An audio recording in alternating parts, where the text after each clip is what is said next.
Expo Inter 2018. Realização 300, a sua parceira de sonhos 365 dias do ano. Corteva, comprometidos em cultivar o progresso. FMC, semeando e cultivando a vida juntos. E Canal Rural. Olá Brasil, olá a todos que nos assistem pela tela do Canal Rural. Manhã chuvosa aqui na Expo Inter, 18 graus nesta sexta-feira. Mais um belo dia de informações, discussões, negócios por aqui. Temperatura um pouquinho mais baixa, dia mais úmido, mas isso não está inibindo não o público de encher a casa, a arena do Canal Rural. Muito bom dia, Esteio. Bom dia a todos, casa cheia, uma alegria pra gente nesta manhã. Nós já fizemos quase 10 fóruns aqui na Arena Canal Rural, foi uma semana cheia, intensa, cheia de informação, cheia de troca de conhecimentos e, claro, cheia de conteúdo para você que nos assiste pelas telinhas do Canal Rural, pelo site do Canal Rural, nas nossas redes sociais. Esta manhã também promete ser cheia de informações para vocês, porque estamos começando agora o painel Semeando Ideias, Cultivando Conhecimento.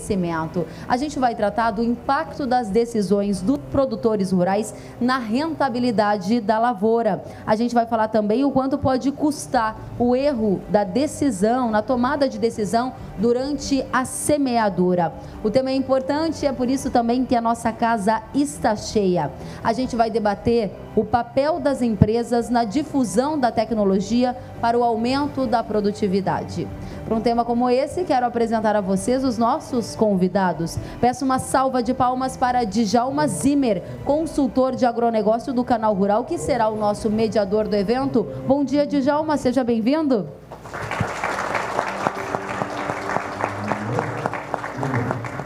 Estará também nesta primeira rodada de informações na manhã de hoje, João Marcelo Dumoncel, diretor comercial da 300, que recebe as nossas saudações. Bom dia, Marcelo.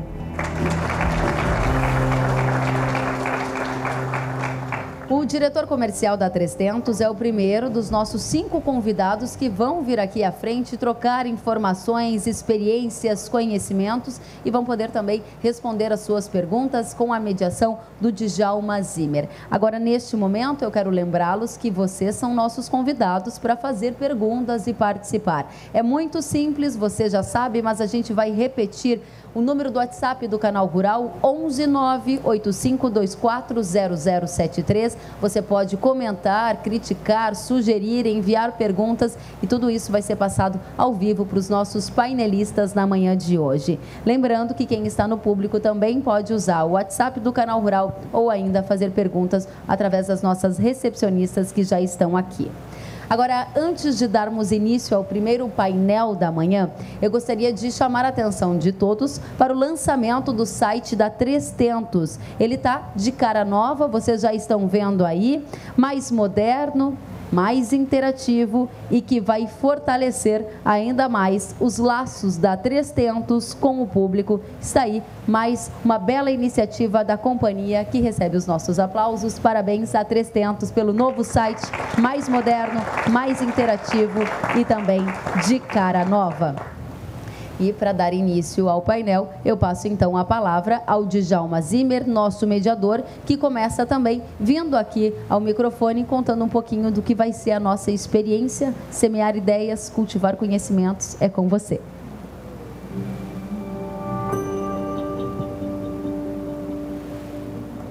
Então, bom dia a todos. Prazer estar aqui com vocês. Estou bastante motivado para fazer essa harmonização de serviços, de insumos, de engajamento, de resultados. E eu preparei uma apresentação bem rápida, exatamente para servir aqui de prefácio, né, para essa nossa manhã, né? Então, eu busquei um título bastante inspirador, bastante simples, mas que passa bastante também despercebido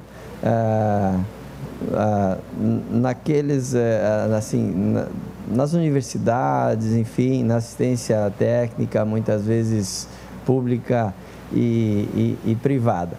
Então, esse título é Raízes absorvem, folhas transformam e o conjunto produz. Em cima disso, nós vamos discutir coisas bastante importantes e eu tenho certeza que entregarão bastante resultado a cada um dos senhores. E quem me inspirou a buscar esse título e fazer essa conversa foi exatamente uma foto, né, de uma amiga minha lá de Água Santa, a Ana Paula. Ela fez essa foto de uma planta de soja na safra passada, que a princípio estava sofrendo com restrição de chuva e pouco sofrimento com restrição de água. Então, se vejam uma planta com um sistema radicular bastante agressivo, bastante desenvolvido e uma parte aérea que restringiu um pouco o crescimento. Isso é um grande seguro. Esta foto assim me transmitiu bastante inspiração, exatamente para chamar a atenção de coisas bastante importantes que passam despercebidas nas lavouras, certo?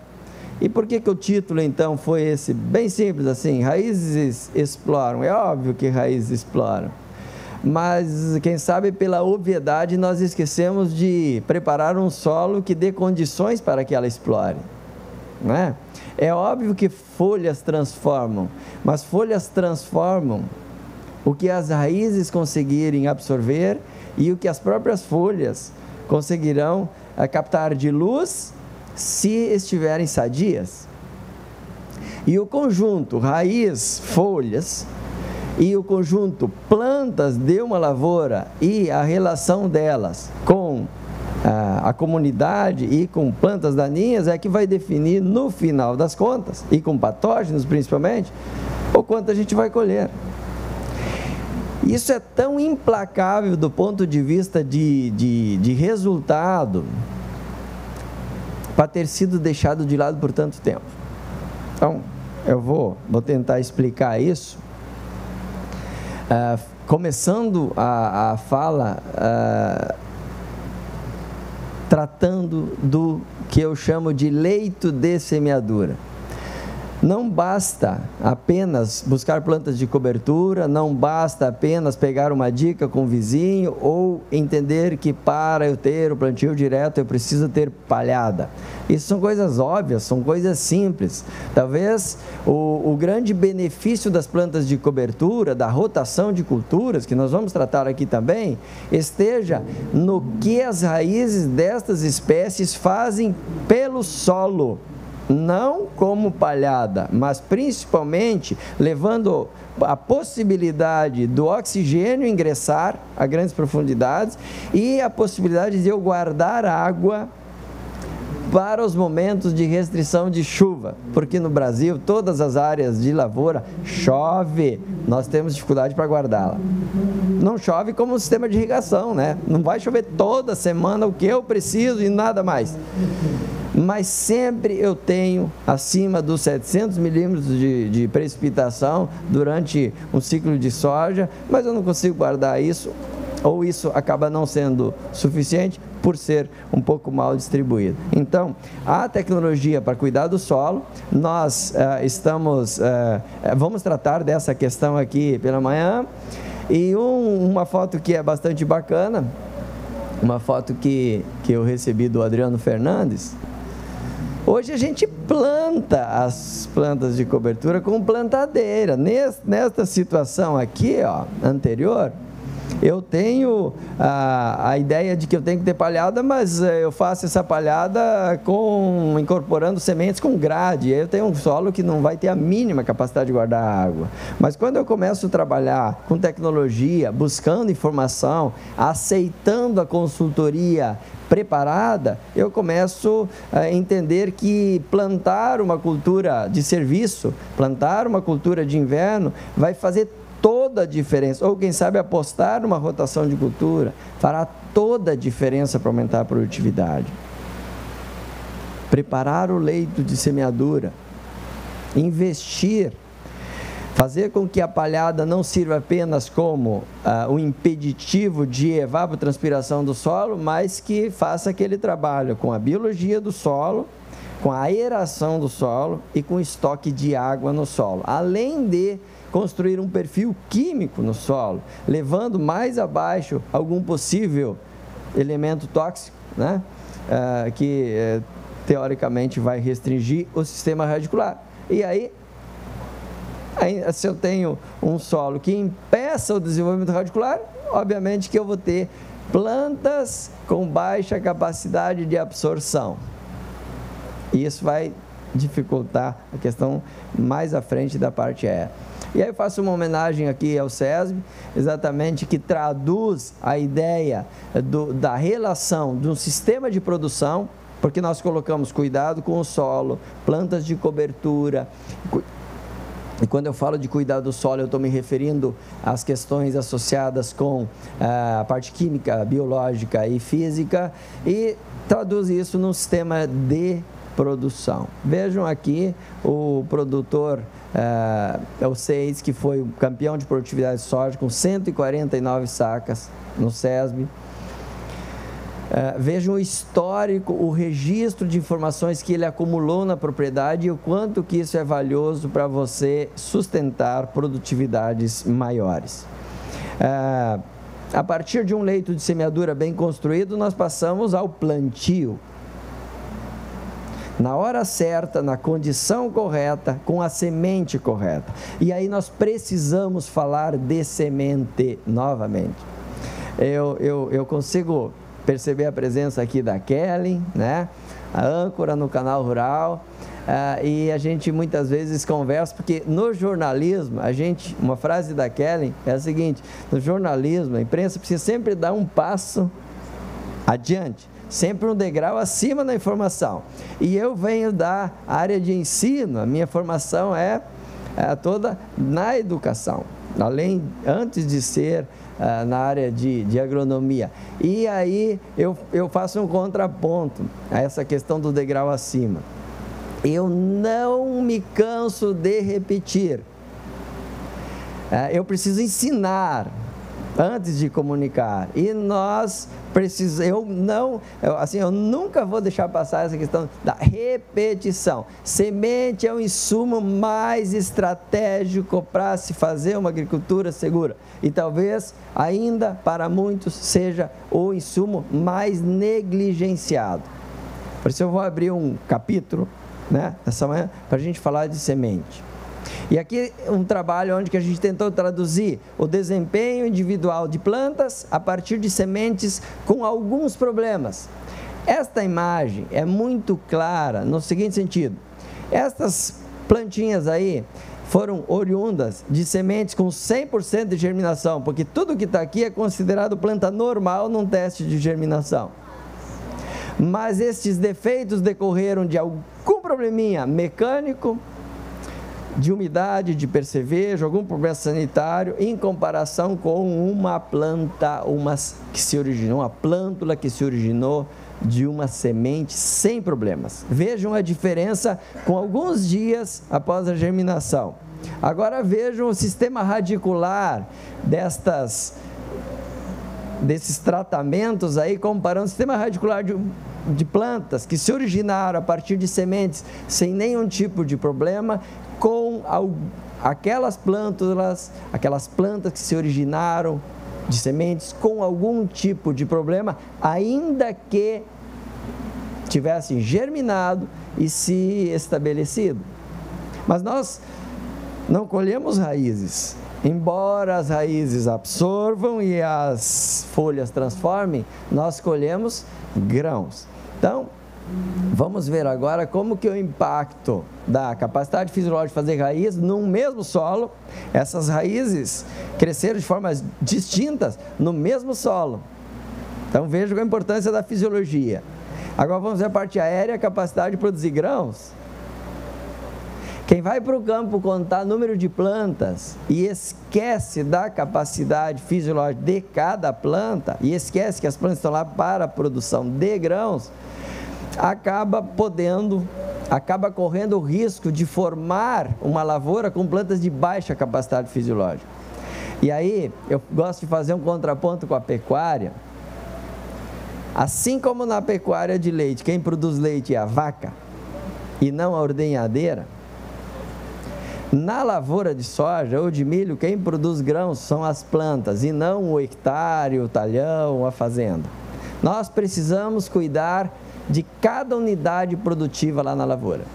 Começar com a população certa, com plantas de alta capacidade fisiológica. E isso se faz com a aquisição da semente melhor que você conseguir. Isso é capacidade fisiológica, pessoal. Vou repetir o título. Raízes exploram, folhas transformam e o conjunto produz. E o volume de raiz de cada planta vai interferir na produtividade, como é observado nessa foto. E ele decorre da capacidade fisiológica da semente e da condição de solo que eu dei para esta planta trabalhar. Então vejam como que a produtividade, como o resultado final decorre dessas sutilezas, tá certo?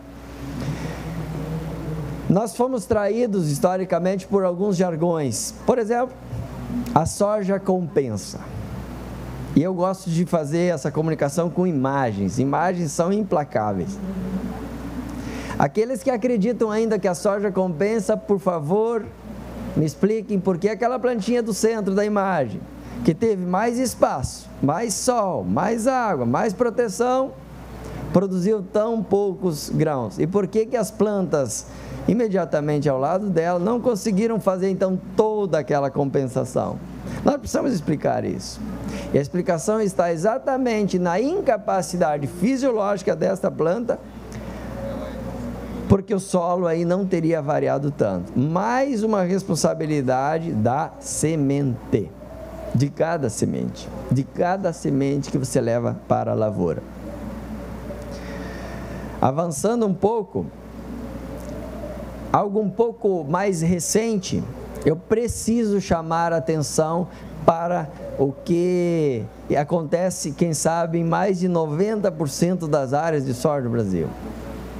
Nós estamos colocando plantas demais, porque não confiamos em algumas coisas que deveríamos confiar. Nós não confiamos ou na semente, ou no tratamento, ou no plantador, ou na plantadeira, ou na previsão climática, ou no treinamento que nós teríamos que ter dado para os nossos colaboradores. E aí o que a gente faz? Para não errar tanto, a gente bota semente demais. E estas sementes demais viram plantas em excesso. Plantas em excesso causam dois problemas gravíssimos para a lavoura.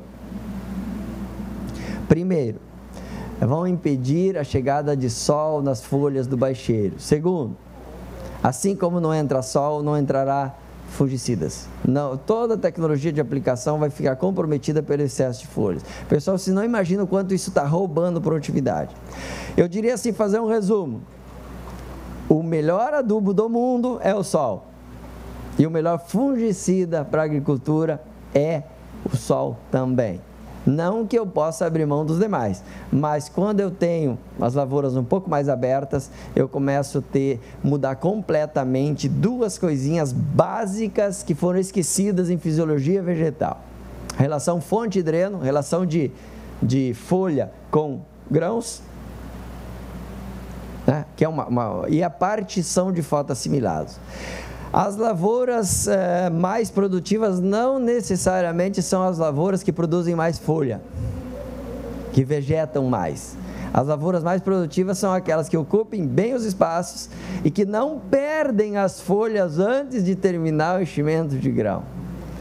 E a sabedoria em resolver isso começa no planejamento. Muitas das decisões tomadas até o dia de hoje, e até o dia de hoje ninguém plantou soja aqui no estado, ninguém plantou soja no Brasil, irão refletir na população de plantas e isso vai refletir na produtividade. Então nós precisamos pensar nisso para fazer uma agricultura mais segura, mais confiável do ponto de vista ecofisiológico. tá? E isso se faz com informação, com insumos de qualidade, com fornecedores comprometidos, com consultores, com assistentes técnicos que estudem. Né? Só voltando para explorar um pouco essa foto. Eu acho que cabe conversar um pouquinho. Estão vendo 3 plantas isoladas aí. Qual dessas 3 plantas teve um solo mais fértil à disposição para crescer? Agora vou me permitir dar uma olhada para a imagem. É exatamente aquela planta que fica isolada aí, mais à esquerda dos senhores. Por incrível que pareça, a pior planta da foto teve um solo mais fértil. Por quê? Porque a população era muito grande. Foi planta demais. E exatamente a planta que fica do outro lado da imagem é uma planta onde a população esteve um pouco mais equilibrada. E a planta do centro é a planta que recebeu mais sol nas folhas de baixo. Quem produziu mais? Isso para a gente pensar.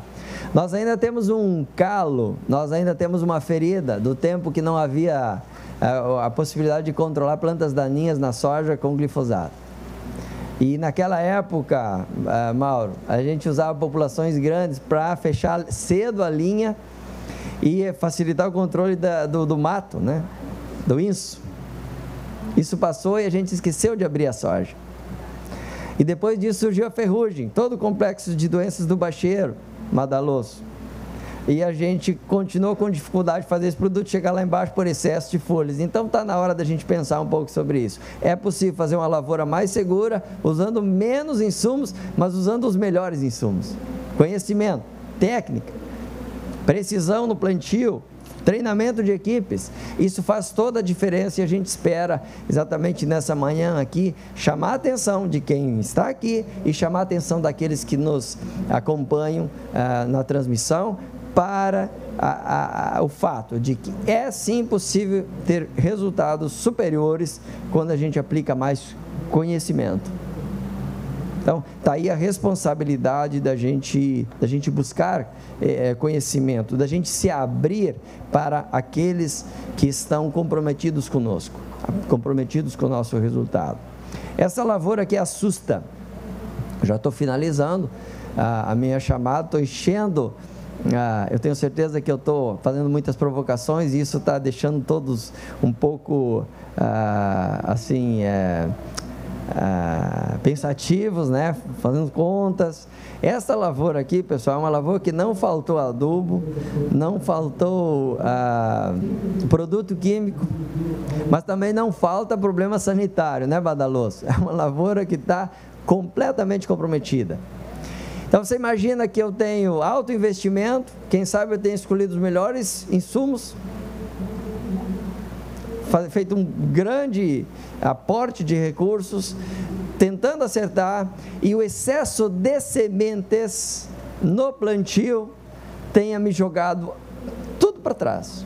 Roubou todo o desempenho da genética, todo o desempenho dos produtos sanitários, todas as possibilidades ambientais, a chuva, o sol. E por quê? A pergunta é por que este produtor rural usou sementes em excesso? Medo.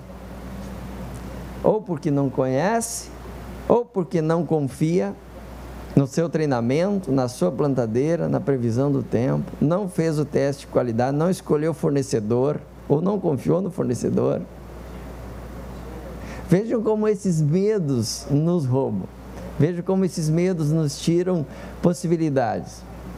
Tenho certeza que se eu, agora na saída, colocasse uma tendinha aí, tentando vender sementes dessa variedade, ninguém daqui se interessaria, certo? Isso assusta, eu sei disso. Mas deixa eu mostrar essas duas plantas aqui, que são da mesma variedade, cultivadas no mesmo ano, no mesmo município. E que tiveram, diferentemente daquela outra lavoura, luz, espaço. Tiveram sim até um probleminha de solo, aí você pode ver que a raiz ficou um pouco comprometida na hora de arrancar. Essas coisas, pessoal, para quem anda bastante no campo, visita, tem a possibilidade de visitar várias propriedades, conversar com muitos técnicos, essas coisas nos ensinam muito. E eu sempre que eu vejo isso, eu faço contrapontos com a ciência, o que a gente aprendeu, com o que a gente lê, com o que a gente estudou de fisiologia, de ecofisiologia, de fonte dreno. Como explicar que a mesma genética, no mesmo ano, no mesmo município, consiga produzir exemplares tão distintos, como essas duas plantas aqui e essa lavoura anterior? A explicação é exatamente, não chega produto, e eu coloquei neste caso aqui, nessa imagem, uma planta brigando contra a outra. E quando elas estão isoladas, não querendo colocar isso como uma recomendação agronômica, obviamente que não, mas duas plantas iguais a essas por metro de semeadura produzem 72 sacos de soja por hectare. Eu vou repetir, duas plantas iguais a essas, por metro de linha, produziram 72 sacos de soja por hectare. Eu não estou recomendando plantar duas sementes, eu estou recomendando para que cada um faça alguns testes na sua propriedade, juntamente com seus consultores de confiança, para que a gente comece a testar algumas populações menores. E, obviamente, isso não é desconsiderar o que eu já vinha usando e, obviamente, é não desconsiderar a informação dos obtentores vegetais, dos donos das variedades, mas é buscar pequenos testes lá dentro de cada talhão, testando um pouco essa população. Se a recomendação é 12, por que eu não faço uma ida de plantadeira com 10? Quem sabe eu volte com 8? Quem sabe eu faça alguma com 14 também, plante tudo com 12. Ninguém quebra por esses testes. Mas esses testes passando por solos mais profundos, mais rasos, mais férteis, menos férteis, e a gente sabe que essas manchas existem em cada talhão. Esta mudança de população vai nos permitir entender melhor a questão da entrada de sol, da sanidade das plantas, do desenvolvimento radicular, do ajuste de população com a produtividade. São dicas que funcionam como coaching e não funcionarão como receitas, tá? Por isso que eu agradeço sempre a todos os consultores, todos os assistentes técnicos, essas pessoas que fazem o meio de campo entre as empresas que fornecem produtos e insumos e o agricultor. Eu agradeço aqueles que continuam estudando, que continuam buscando informação, porque isso faz toda a diferença. E fará muito mais diferença daqui para frente, porque nós estamos toda essa transição de sair de um negócio que entrega produtos para um negócio que entrega serviços, um negócio que está comprometido com resultados. Então, eu quero agradecer o fato de vocês estarem aqui, de terem saído de casa num dia de chuva. Eu quero agradecer aqueles que estão nos assistindo, que pararam suas atividades ou que estão aí trabalhando e estão com a transmissão aí ao lado. É com conhecimento, é com informação, é se abrindo um pouco para aqueles que estão comprometidos conosco, que a gente vai mudar a produtividade. E no Brasil nós já temos muita gente fazendo isso. O nosso compromisso é resgatar aqueles que ainda estão um pouco mais fechados, aqueles que estão um pouco mais retraídos, que estão com alguns calos ainda, algumas feridas mal cicatrizadas, para que se juntem, se abram, porque pela complexidade da agricultura é só com informação, engajamento e comprometimento que a gente vai avançar. Kelly, obrigado, viu? Te passo a palavra novamente.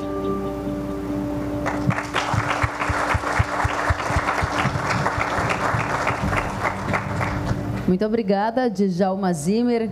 Começando já com provocações, informações, as perguntas já estão chegando pelo WhatsApp do Canal Rural. Se você está nos assistindo, diga de onde você nos assiste, qual a sua pergunta. Neste momento, o Djalma vai fazer a mediação do primeiro painel com a colaboração do Marcelo, que vai neste momento responder as perguntas, conversar com vocês e na sequência eu volto para trazer também as perguntas dos nossos telespectadores. Djalma, é com você. Obrigado, Kelly. Então, João Marcelo, eu vou começar te fazendo uma pergunta assim, bem objetiva. Qual que é o setor da economia brasileira que você julga ser o mais complexo de todos? Bom dia a todos. Eu acho que é natural, e nós todos aqui conhecemos muito bem essa realidade, que a agricultura, né, ela, sem dúvida nenhuma, se não é o mais complexo, ela está entre os mais complexos, né? A diversidade de fatores com que nós somos obrigados a lidar no dia a dia é muito grande. Nós temos como às vezes a gente diz, uma indústria a céu aberto, né? Nós apostamos todo o nosso trabalho, um grande investimento a cada plantio, a cada cultivo, e temos que trabalhar e lidar com inúmeros fatores, né? Fatores como clima, obviamente, que talvez seja o mais incontrolável de todos, mas temos política, temos avanços tecnológicos imensos que acontecem, que vêm para a agricultura, e isso, sem dúvida nenhuma, que torna essa nossa atividade uma atividade que tem essa alta complexidade, como tu falaste. Ótimo. Tem a questão de geopolítica, a questão do dólar que nos surpreende a todo momento, né? E isso nos obriga a buscar margens, a buscar rentabilidade, produtividade para ter alguma proteção. Aí eu quero avançar, João Marcelo, como que as empresas, né, tradicionalmente existentes no mercado, como que elas podem entregar mais para o produtor rural, saindo daquela ideia apenas do produto para uma ideia de serviços, de estar mais próximo e de customizar todos esses avanços de tecnologia, né, essas mudanças repentinas. E como que você vê essa questão dessa transição aí? Eu seguido reflito, né, que muitas pessoas, e a gente de certa forma tem às vezes a tentação de ter a falsa impressão de que tudo já foi inventado, né, que não falta mais nada para inventar, ou seja, que as coisas não continuarão evoluindo. E isso obviamente que não é uma realidade, né? Nós estamos vendo um avanço e uma evolução nos mais diferentes setores, e de novo eu trago para o nosso setor, que é a agricultura, muito grande, muito rápida, e que vai ser cada vez mais rápida. Isso coloca na nossa responsabilidade como empresas geradoras de tecnologia, como empresas que trazem tecnologia até o campo, uma enorme responsabilidade. Nós temos, o Djalma falou na introdução dele, diferenças muito grandes em situações, né? Nós temos solos diferentes, climas diferentes, cultivos diferentes pelo Brasil afora e pelo mundo afora, e que todos eles são impactados por essas novas tecnologias. A função hoje, ou uma das funções de empresas que fazem essa ponte, essa ligação, sem dúvida nenhuma, é essa comunicação, e é uma comunicação muitas vezes de mão dupla, né?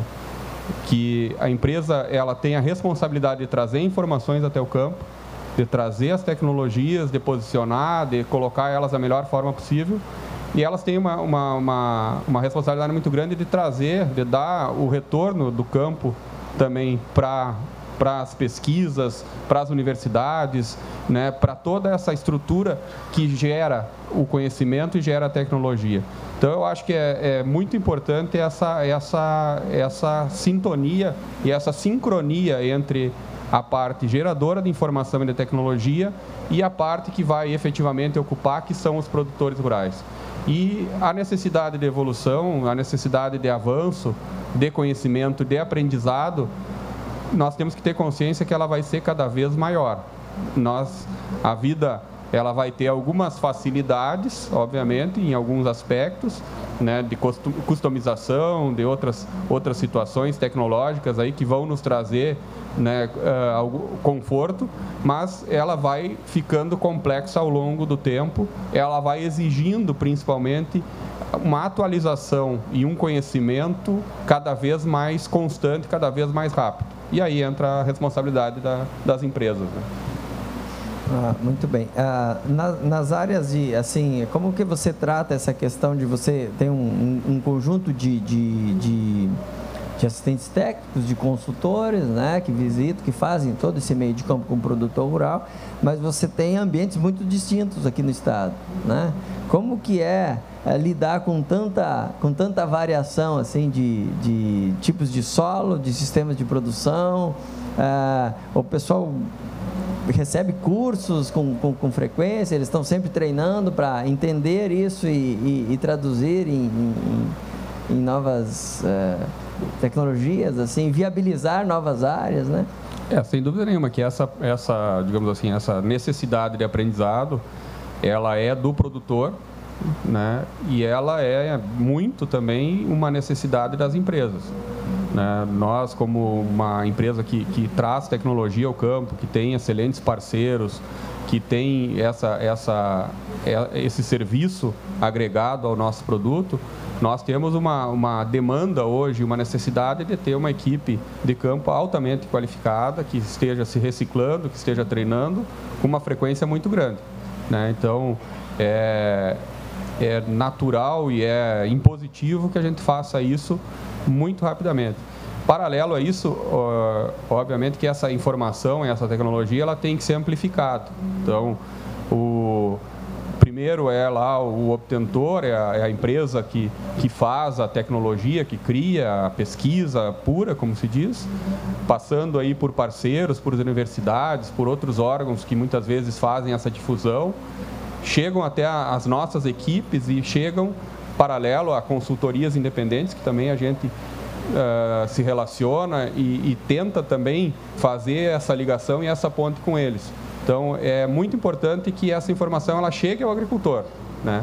Nós, como empresa, somos um dos veículos, né? E toda empresa, né, que está nesse segmento, ela tem essa responsabilidade. Ela precisa ter equipes altamente treinadas, equipes que cheguem ao agricultor e posicionem essas tecnologias que avançam, né? Porque o campo, de certa forma, ele tem vários vendedores, né, de produtos, né? Hoje, na nossa visão, uma empresa vencedora, ela não é uma empresa que vende produto, ela vende manejo.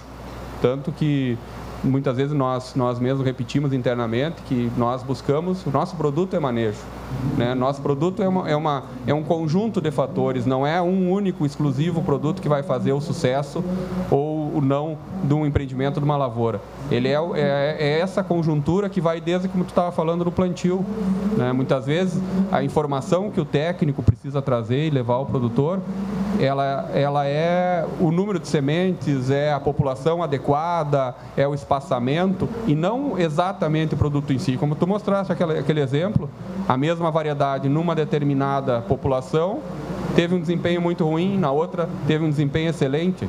Então, esse tipo de informação, esse tipo de posicionamento, que é a grande responsabilidade de uma assistência técnica vencedora, na nossa opinião.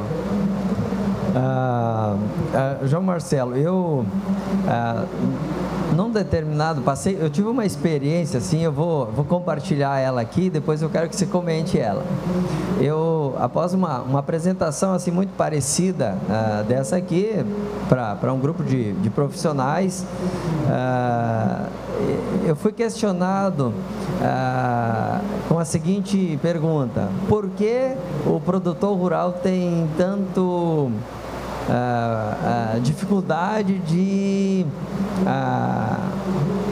comprar essas ideias? Mais ou menos assim, quer dizer, você faz uma abordagem, você tem argumentos muito claros, muito consistentes do ponto de vista teórico, né, e prático também, e ainda assim eu tenho uma grande parcela de produtores rurais que resiste àquilo, que não compra a ideia. Aí esse foi o comentário do meu interlocutor e eu respondi a ele que o produtor rural que comprasse tudo sempre já tinha quebrado há muito tempo. Eu fiz essa consideração. E eu complementei dizendo que produtor rural a arte de desconfiar, né? Então nós todos evoluímos no campo, nós sabemos muito bem o que é, né, essa questão de desconfiar, mas eu queria te ouvir a respeito disso, porque na minha opinião isso tem um limite. Tem um limite, que a desconfiança é muito interessante para eu me proteger em algumas situações, mas se ela for exagerada, ela me deixa completamente isolado num mundo que tem novidades toda hora. Queria que você fizesse uma colocação em cima disso aí. Como que você enxerga essa questão da resistência às tecnologias, da desconfiança, do medo? Eu acho que aí está na essência do relacionamento e da confiança. Eu acho que o produtor ele tem que buscar bons parceiros, que estejam em empresas confiáveis, que sejam, como nós falamos antes ali, profissionais treinados, atualizados, né, que tragam informação, que estejam em consultorias, que estejam em colegas, em parceiros de universidades, enfim, nos mais diferentes segmentos. É comum, né, nós escutarmos muitas vezes no campo, né, como produtores, e vocês certamente aqui na plateia já escutaram muito, tal produto dá 3 sacos a mais, bota mais outro produto, dá mais 5, outro dá mais 10. Quer dizer, daqui a pouco na soja nós ia estar colhendo, se botar todos os que eles falam, aí nós já ia estar colhendo uns 150 sacos por hectare, 200 talvez, né? Só que, né, as realidades elas mudam, né? Não são realidades lineares, são situações diferentes, né? E o que serve numa determinada situação não serve na outra.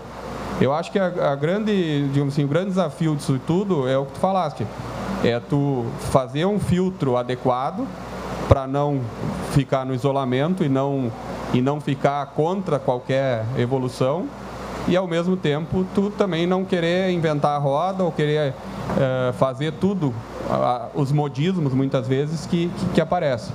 Então eu acho que está muito centrado na confiabilidade das empresas e dos técnicos com quais o agricultor, o produtor se relaciona. A próxima pergunta era exatamente como romper com isso, né? Mas você já colocou que é treinando técnicos e... Você já ouviu falar em botão mágico na agricultura? Um produto milagroso, assim, que você aperta e colhe mais? Você acredita nisso? Não, de forma alguma, né? É o que eu estava falando antes ali. Eu acho que esse tipo de solução milagrosa, né, muitos de nós já tivemos, já nos foi oferecido, e o dia a dia, a realidade e a experiência que nós temos certamente nos mostrou que não é nesse sentido que a coisa caminha, né? Então, essa questão do botão mágico é interessante, porque todos nós queremos praticidade, todos nós queremos descansar, né? Isso aí é da nossa espécie, né? Só que, infelizmente, quem faz agricultura não tem muito essa condição, não pode apostar demais em uma coisa e esquecer do todo. E por longos anos, nós fizemos uma agricultura voltada para os botões mágicos, né? E nós sempre buscávamos aprender agronomia em 2 locais que o agricultor não pode ir para aprender tecnologia: a Cancha de Bocha e no Bar do Zé. Historicamente, nós demos mais atenção para as informações disseminadas nesses locais do que para o consultor, para o técnico. E, em função disso, quem sabe a gente tenha esquecido das coisas básicas que eu procurei resgatar aqui, que é importância da raiz, importância da manutenção de folhas, né? Importância do ajuste de população, importância do leito de semeadura. Nós esquecemos dessas coisas bem básicas em agronomia, porque lá na escola a gente queria estudar o ciclo de Krebs, ninguém aprendeu até hoje, né? E na Cancha de Bocha nos dizia que se for tal variedade é isso, se for tal produto é aquilo, só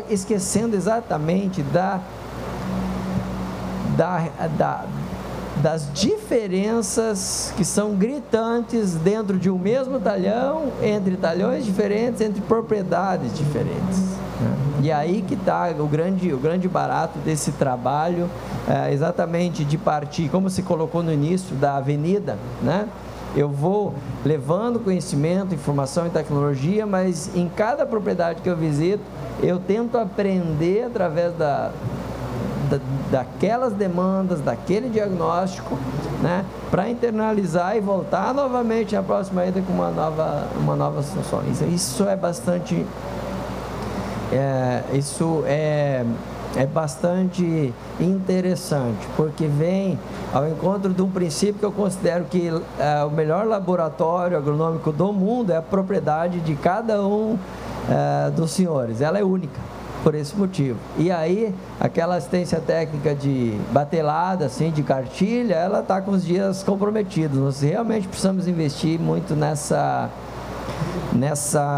questão, né? De entregar serviço, comprometimento, estar próximo. Eu quero encaminhar agora já uma discussão mais final, João Marcelo. Como que você imagina, né? A gente mais ou menos está entendendo o cenário de hoje. Eu fiz mais ou menos em alguns momentos aqui levei um pouco para o passado, né? Algumas coisas. Como que você imagina daqui a 5 anos? Como é que a gente vai estar trabalhando daqui a 5 anos? Como eu falei antes ali, certamente numa maneira diferente que nós estamos hoje. Eu acho que a agricultura e as tecnologias, elas não vão parar de evoluir. Eu queria ressaltar aqui alguns aspectos que tu falaste ali, por exemplo, relacionados à questão de teste, né? Nós, como empresa, a Três Tentos, ela tem alguns pilares muito marcantes na situação de formação de tecnologias, de preparação das nossas equipes. Uma delas é que a empresa criou um departamento de pesquisa, desenvolvimento e inovação. Hoje nós temos pessoas que pensam isso exclusivamente, né? Ou tem um foco direto nisso para estar fazendo mais intensamente essa busca de tecnologias, essa validação de produtos e tendo condições não só de interagir com os produtores, mas também treinando as equipes. Outra coisa muito importante que tu falou ali, que também nós temos um programa que é o Produzir Mais, que é um programa que desenvolve avaliações de lado a lado, né? Aquilo que tu falaste ali, de testar diferentes soluções para as mesmas demandas. Então, isso é uma coisa que se faz com muita intensidade hoje, né? Eu acredito muito nisso, porque a validação de campo em cada propriedade, em cada situação, é o que manda e é o que vai determinar a melhor solução adequada para cada produtor, né? E também outras situações que eu acho que é muito importante aí, linkando com essa última pergunta que me fizeste, que é a questão de planejamento. Eu acho que toda atividade ela necessita uma antecipação de decisões, né? E muitas vezes a gente se depara ainda no dia a dia, no campo, com aquela coisa de, como tu diz, ouvi na cancha de bocha, meu vizinho vai plantar tal material, tal variedade, eu vou plantar a mesma porque ele diz que é bom. Tu nunca testou, tu nunca viu, tu não sabe, mas aquela opinião, muitas vezes, pela ênfase, pela veemência que ela foi dada, ela te convenceu, né? Então, eu acho que aí entra a necessidade, como eu falei, dessa relação de confiança dos técnicos com o produtor e a necessidade, principalmente, de antecipar isso, né? À medida que a evolução que tu falou, ela não vai parar, nós não vamos deixar de ter novas cultivares, de ter novos produtos químicos, de ter novas opções de fertilizantes, novas técnicas, muitas vezes. Aí nós temos hoje todas as questões relacionadas aí a GPS, enfim, a questão de monitoramentos via satélite, a taxa variável de semente, taxa variável de fertilizante, que são realidades que já estão no campo, não são novidades, mas que vão estar cada vez mais interagindo conosco, né? Tem todas as informações aí de Big Data, todas as outras situações que nós vamos estar interagindo e convivendo nos próximos anos aí com maior familiaridade, com maior frequência. Então, o que nós precisamos? Quanto mais complexa a situação, isso é uma opinião que eu tenho, maior a necessidade de nós anteciparmos as decisões. Então, se eu posso deixar aqui uma dica, né, é que, em primeiro lugar, eu acho que todo produtor tem que buscar relações confiáveis, tem que buscar consultores confiáveis, sejam de empresas, sejam privados, né, no qual ele possa ter uma interação de evolução e de transparência.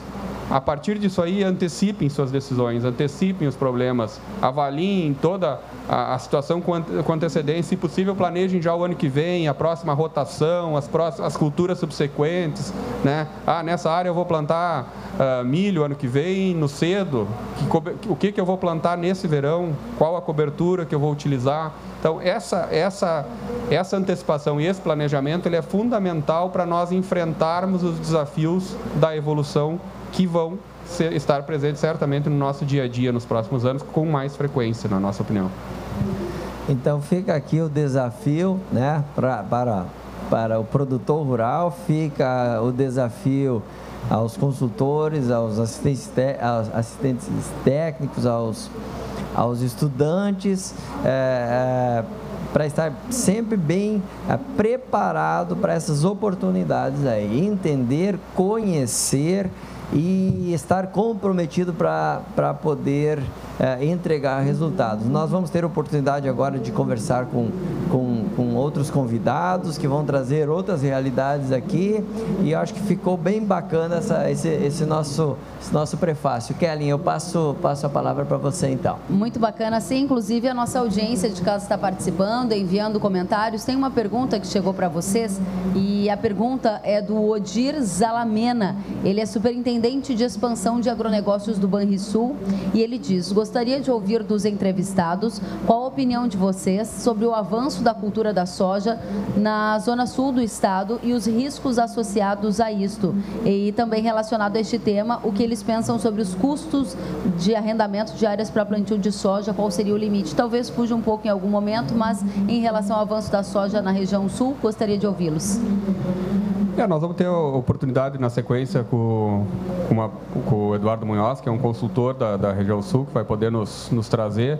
Só que eu acho que, como empresa, a 300 vem investindo na região sul do estado, do Rio Grande do Sul, né? Nós acreditamos muito no potencial dessa região, né, como uma região que vai se consolidar o cultivo da soja, né?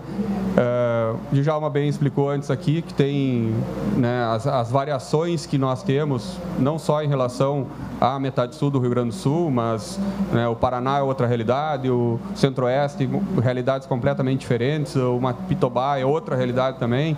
Então, eu acho que cada região ela tem seus potenciais, a sua realidade, e aí a demanda, de novo, né, que nós estamos falando, por conhecimento, por assistência técnica, né, por posicionamentos corretos, adequados, né, que vão, obviamente, estar em linha e combatendo essa questão do risco. Eu acho que risco na agricultura, nós falamos no início, ele é inerente à atividade. Só que uma boa gestão desses riscos, pela tecnologia, ela certamente vai trazer resultados, e é isso que a gente acredita aqui em relação à metade sul do Rio Grande do Sul. Djalma, gostaria de complementar? Sim, bastante interessante a pergunta. Nós consideramos a metade sul muito importante, exatamente por isso a gente vai abrir um capítulo aqui para tratar exatamente das questões da agricultura na várzea, mas eu quero só dizer que a metade sul do Rio Grande do Sul precisa da soja, precisa da agricultura, está fazendo um bem danado para a região, a economia está se modificando lá, e exatamente era uma região que ficava bastante bastante carente de novas tecnologias, ela estava estagnada por muito tempo. Isso já não é mais verdade. Hoje, a gente, com a cultura da soja, com investimentos de toda a cadeia produtiva na região, esta realidade está mudando e, felizmente, a gente vai ter essas questões para debater na sequência e entregar mais detalhes para essa pergunta. Perfeito, a pergunta do Odir Zalamena, nosso telespectador. Então, Odir, ainda hoje você vai ver mais ampliações dessa questão aqui no nosso debate. A pergunta que segue é da Bianca Milan, de Bento Gonçalves, no Rio Grande do Sul. E para isso eu vou chamar um profissional da FMC para responder, já que ela dirige a pergunta especialmente à FMC. Ela diz: gostaria de saber qual a preocupação da FMC com a saúde tanto do agricultor quanto do consumidor e que medidas tomam para que sejam postas em prática. Procuram utilizar menos agrotóxicos e os mais leves? Questiona a Bianca. Eu chamo então o José Otávio Menezes, representante da FMC, para responder a pergunta da telespectadora. É com você.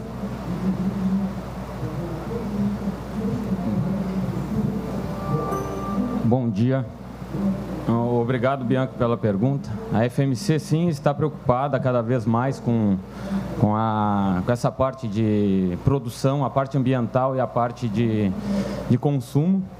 Nós estamos trabalhando cada vez mais forte. A FMC comprou e vem trabalhando com a parte de biológicos. Então, ela comprou uma empresa com esse intuito, fez outras parcerias e já tem vários produtos biológicos, vem investindo pesado nessa parte de biológicos para a gente conseguir trazer produtos ambientalmente melhor e também para a nossa parte de consumo.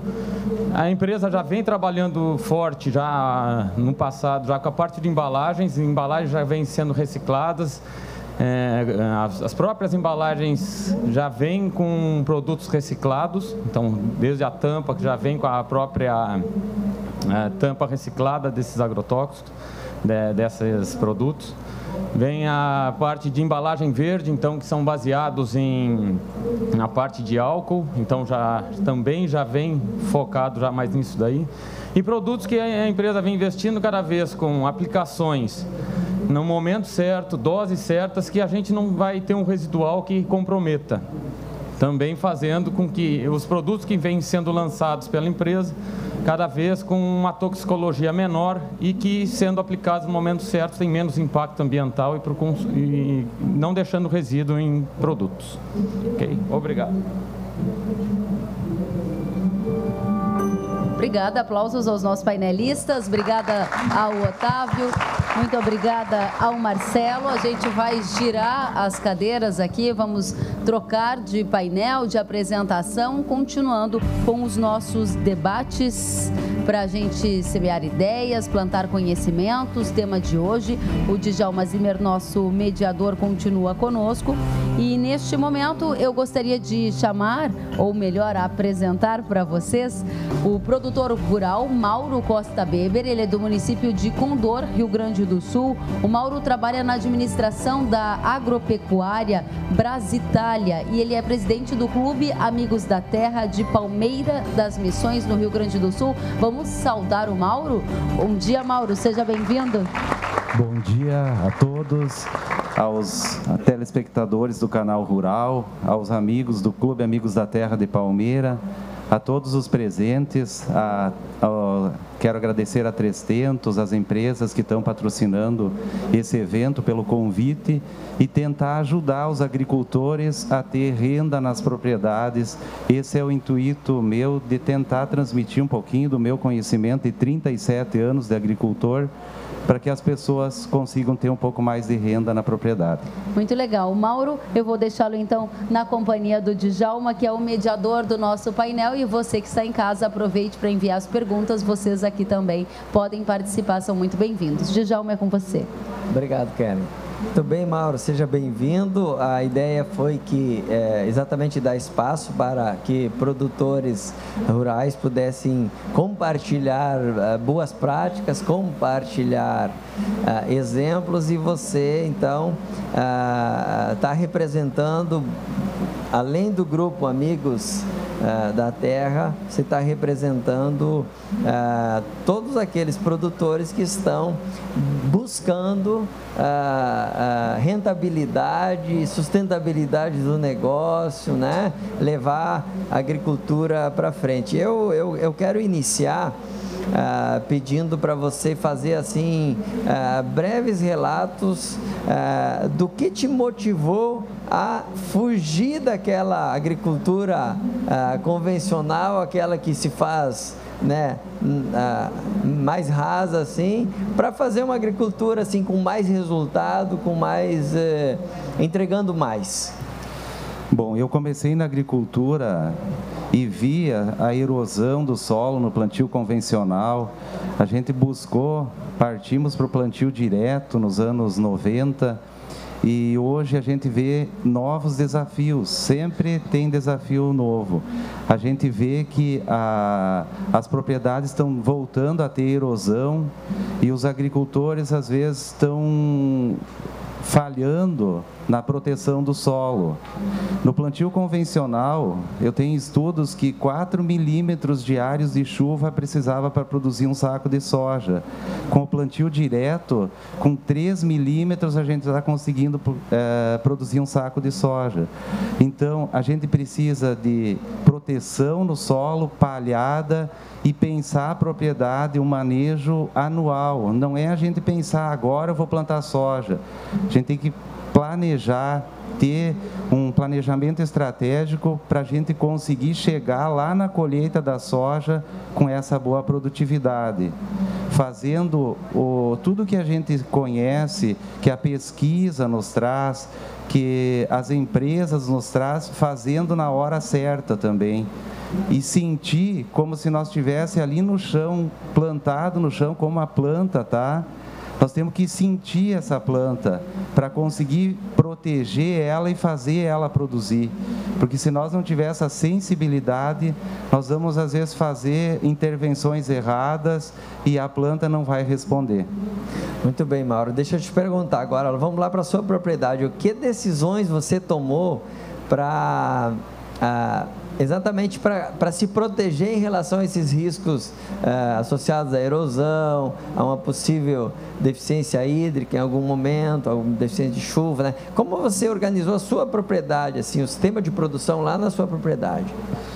Bom, a gente vem de uma época que toda a propriedade a gente plantava trigo.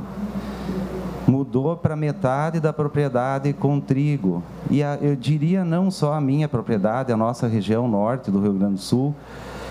Depois, então entrou um pouco de outras culturas e hoje a gente vê que está assim, menos plantas para colher. Todo mundo pensa em produtividade de soja. E isso fez com que muita gente não está plantando plantas de cobertura. Na minha propriedade, a gente entrou com capim-sudão esse ano, fizemos grande parte da área, e depois desse capim-sudão a gente plantou aveia preta, estamos com a área toda protegida. Um quarto da área a gente sempre planta trigo, porque na média de 10 anos de produtividade a gente tem tido rentabilidade, continuamos plantando trigo, outra parte a gente colhe aveia preta, e cada um na sua propriedade tem que buscar as plantas de cobertura. Nós estamos muito com o Clube Amigos da Terra, a gente está buscando outras alternativas, que é mix de plantas. A gente faz dias de campo, faz visitas a propriedades e está vendo que, eu acho que para o ano que vem vai ser uma das coisas mais inovadoras, talvez que vai entrar mais nas propriedades, vai ser plantar vários tipos de planta para proteger esse solo, para aprofundar as raízes, para isso gerar uma boa produtividade na soja. Muito bem. Eu vou aproveitar, foi muito rica a sua colocação, então deixa assim, nos provoca muito, fazer muita consideração. Exatamente essa experiência do Mauro de partir, primeiro fazer cultivo de espécies de inverno. Eu vou só fazer um parênteses, fazer uma crítica. No Rio Grande do Sul não falta água no inverno, estão até percebendo a chuva aqui. Mas faltam produtores que se interessem pelo inverno.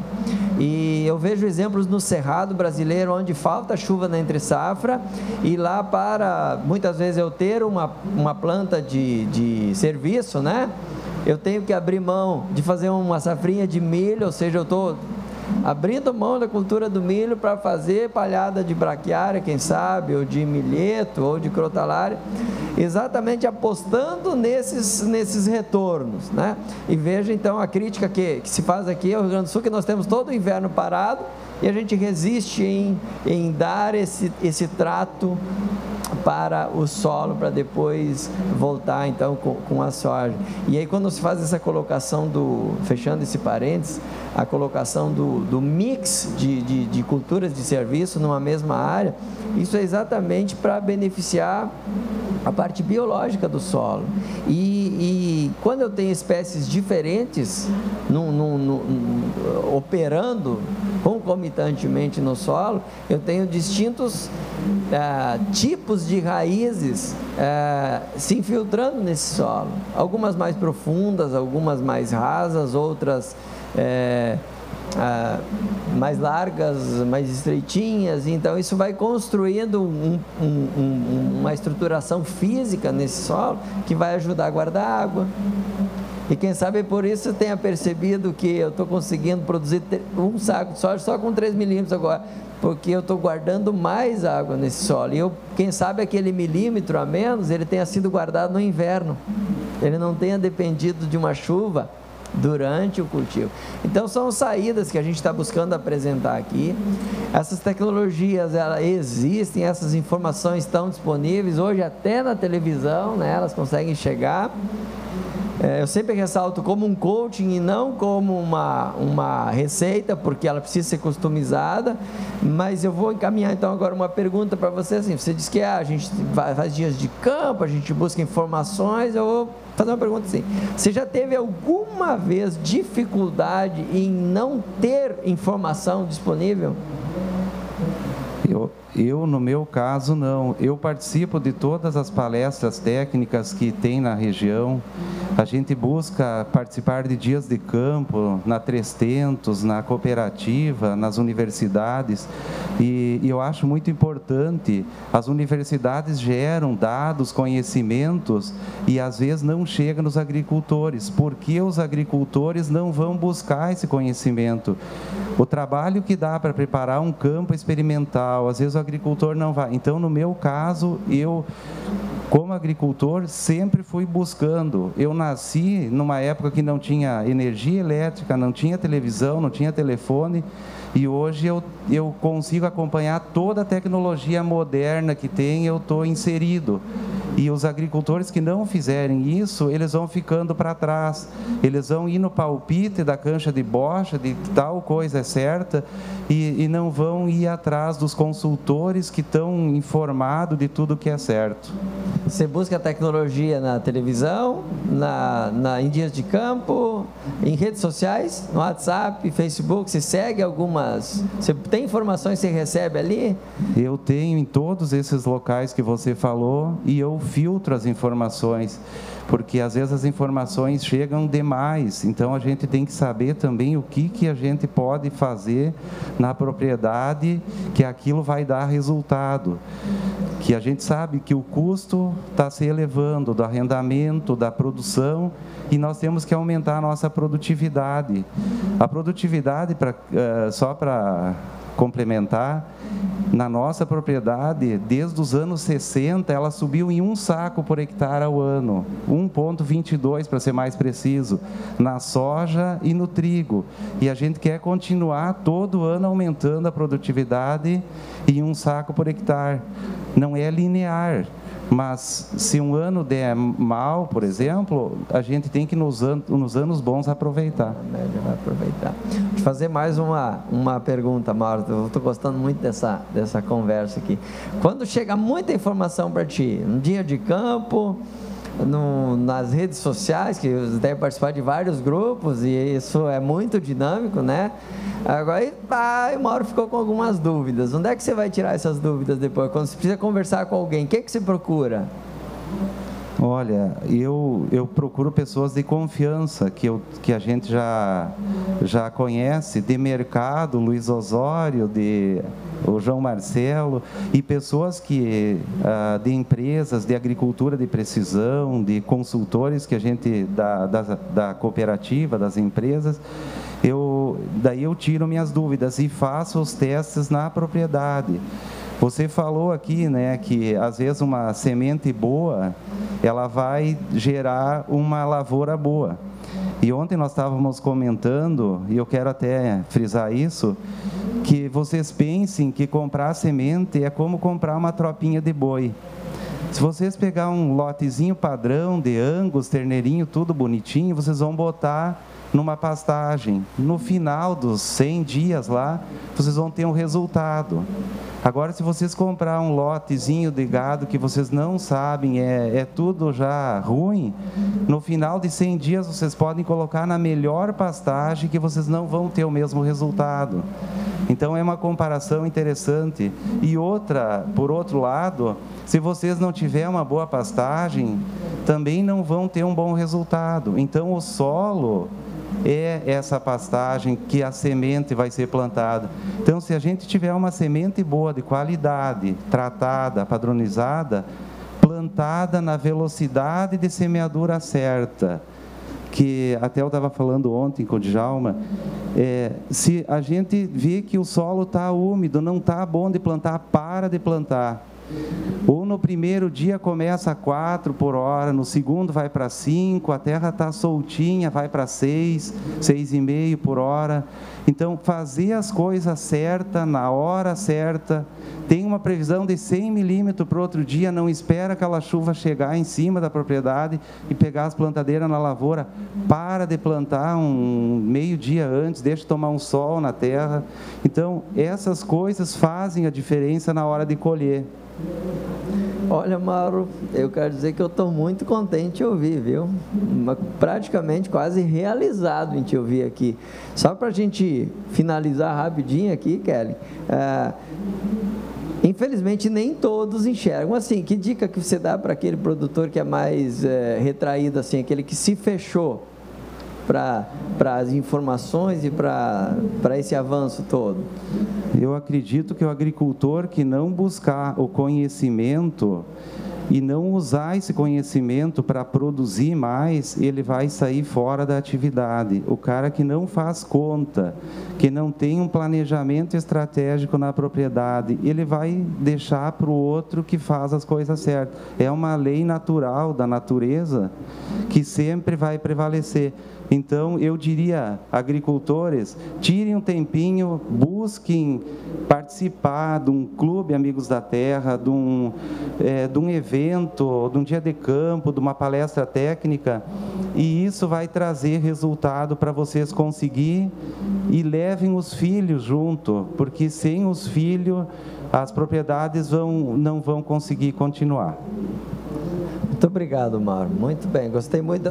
Pode aguardar aqui. Gostei muito da sua conversa, Kelly. Passo a palavra para você novamente. Obrigada, Mauro Costa Beber, que recebe as saudações da nossa plateia. Muito obrigada. E a gente vai girar as cadeiras, mas antes disso eu quero aproveitar o momento e fazer uma pergunta ao Djalma Zimmer. Na verdade são duas, Djalma. Uma é de Santa Bárbara do Sul, de onde vai vir aqui o nosso próximo entrevistado. A pergunta é do Bruno Baiotto, de Santa Bárbara do Sul, e ele pergunta: professor Djalma, o que o senhor acha de subsolagem de solo, seria isso? Essa é a pergunta.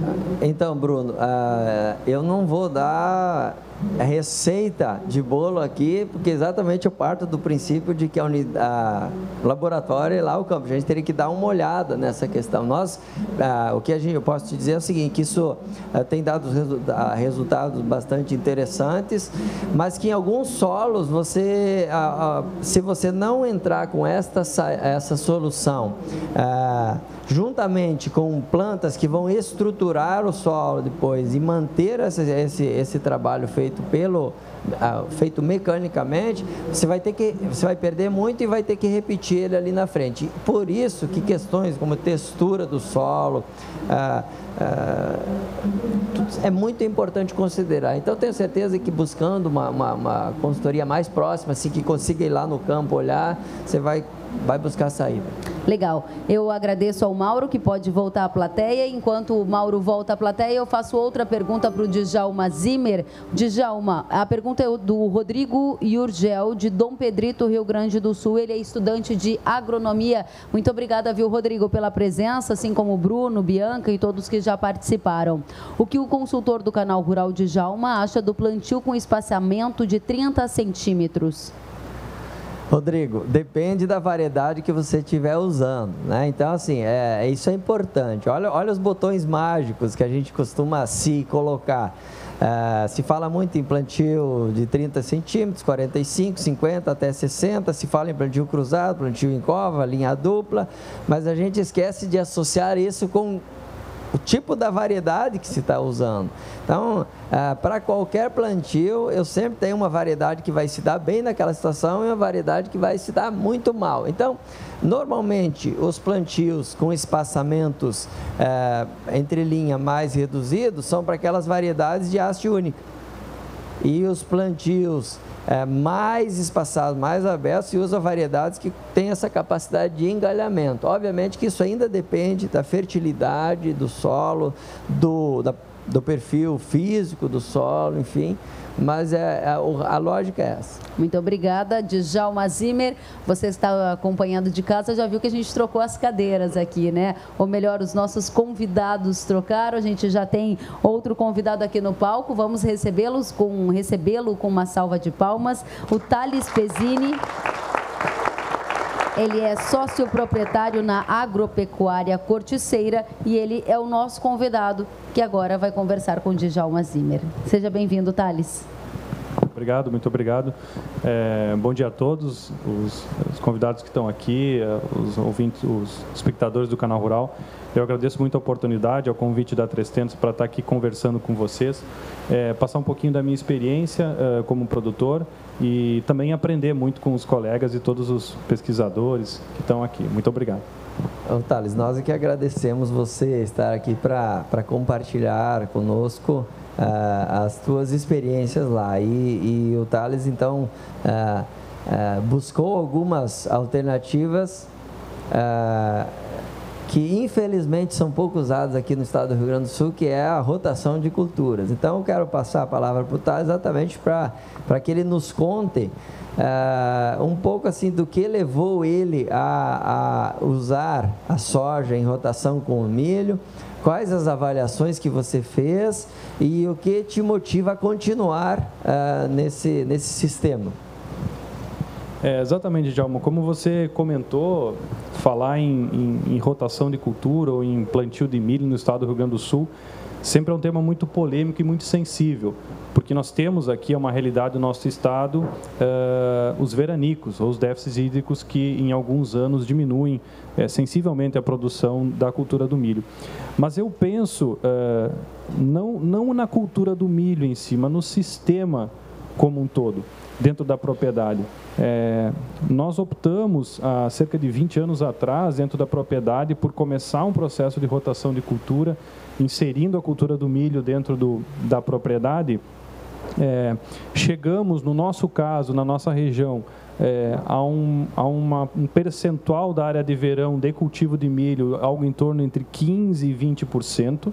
Não é tecnicamente o mais recomendado. O pessoal fala assim, teria que ter pelo menos 30% de plantio de milho na área, só que economicamente é aquilo que a gente achou mais viável para a nossa região. né? Então a gente faz todos os anos o plantio do milho e nos últimos 10 anos o que a gente tem visto na propriedade em termos de rentabilidade, lucratividade por hectare, é que a cultura do milho e a cultura do soja, elas deram praticamente o mesmo resultado. No milho você tem oscilações maiores, você vai ter ano que você não vai ganhar dinheiro ou vai ter até um leve prejuízo, entretanto tem anos em que você vai ganhar mais dinheiro ou muito mais dinheiro com milho do que com soja. Na nossa propriedade, por exemplo, nos últimos 4 anos, a gente ganhou mais dinheiro com milho do que com soja, em lucro por hectare. Sem falar no benefício que a rotação de cultura faz para o sistema em si. Então, em áreas onde eu tenho o plantio da soja em cima de uma resteva de milho, eu sempre vou ter 6 a 7% a mais de produtividade. E isso eu procuro fazer todos os anos, até para colher separado, até para eu tirar minha dúvida, mas será que realmente produz? E não tem dúvida, todo ano sempre vai produzir mais numa resteva de milho. E a cultura do milho também traz alguns outros benefícios na gestão da propriedade. Então, eu consigo otimizar máquinas, eu consigo otimizar a mão de obra, eu tenho um melhor fluxo de caixa dentro da propriedade, eu faço dinheiro mais cedo, que muitas vezes é a melhor oportunidade para eu comprar o insumo da próxima safra, e eu gosto de citar também a importância de parcerias para você fazer isso, de você ter parceiros que possam receber a tua produção, fornece o teu insumo, você consegue fazer as trocas e com isso aumentar a rentabilidade da lavoura, né? É uma experiência que a gente tem tido muito vantajosa e pretendo seguir plantando, fazendo rotação de cultura. Acredito que com isso a gente consiga ganhar produtividade. Muito bem, o que chamou a atenção na conversa do Pezzini é exatamente que ele agora já está justificando a rotação de cultura do ponto de vista de fluxo de caixa, depreciação de máquinas, né?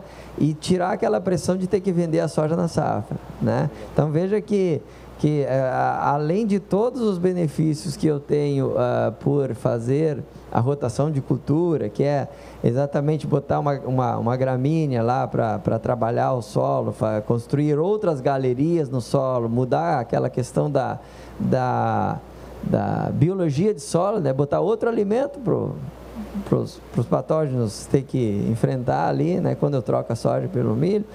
Você vê que você tem, além dessas justificativas, que são bem óbvias, você tem essa vantagem de mudar completamente o teu fluxo de caixa e otimizar mão de obra, recursos. Então, veja como é importante, né? Sobre essa questão da gestão, né? Eu queria explorar isso um pouco mais. Nas suas propriedades, você consegue dimensionar bem essa questão da depreciação de máquinas, de saber se tem subutilização de máquinas, como que isso pesa lá, como que você dimensiona isso?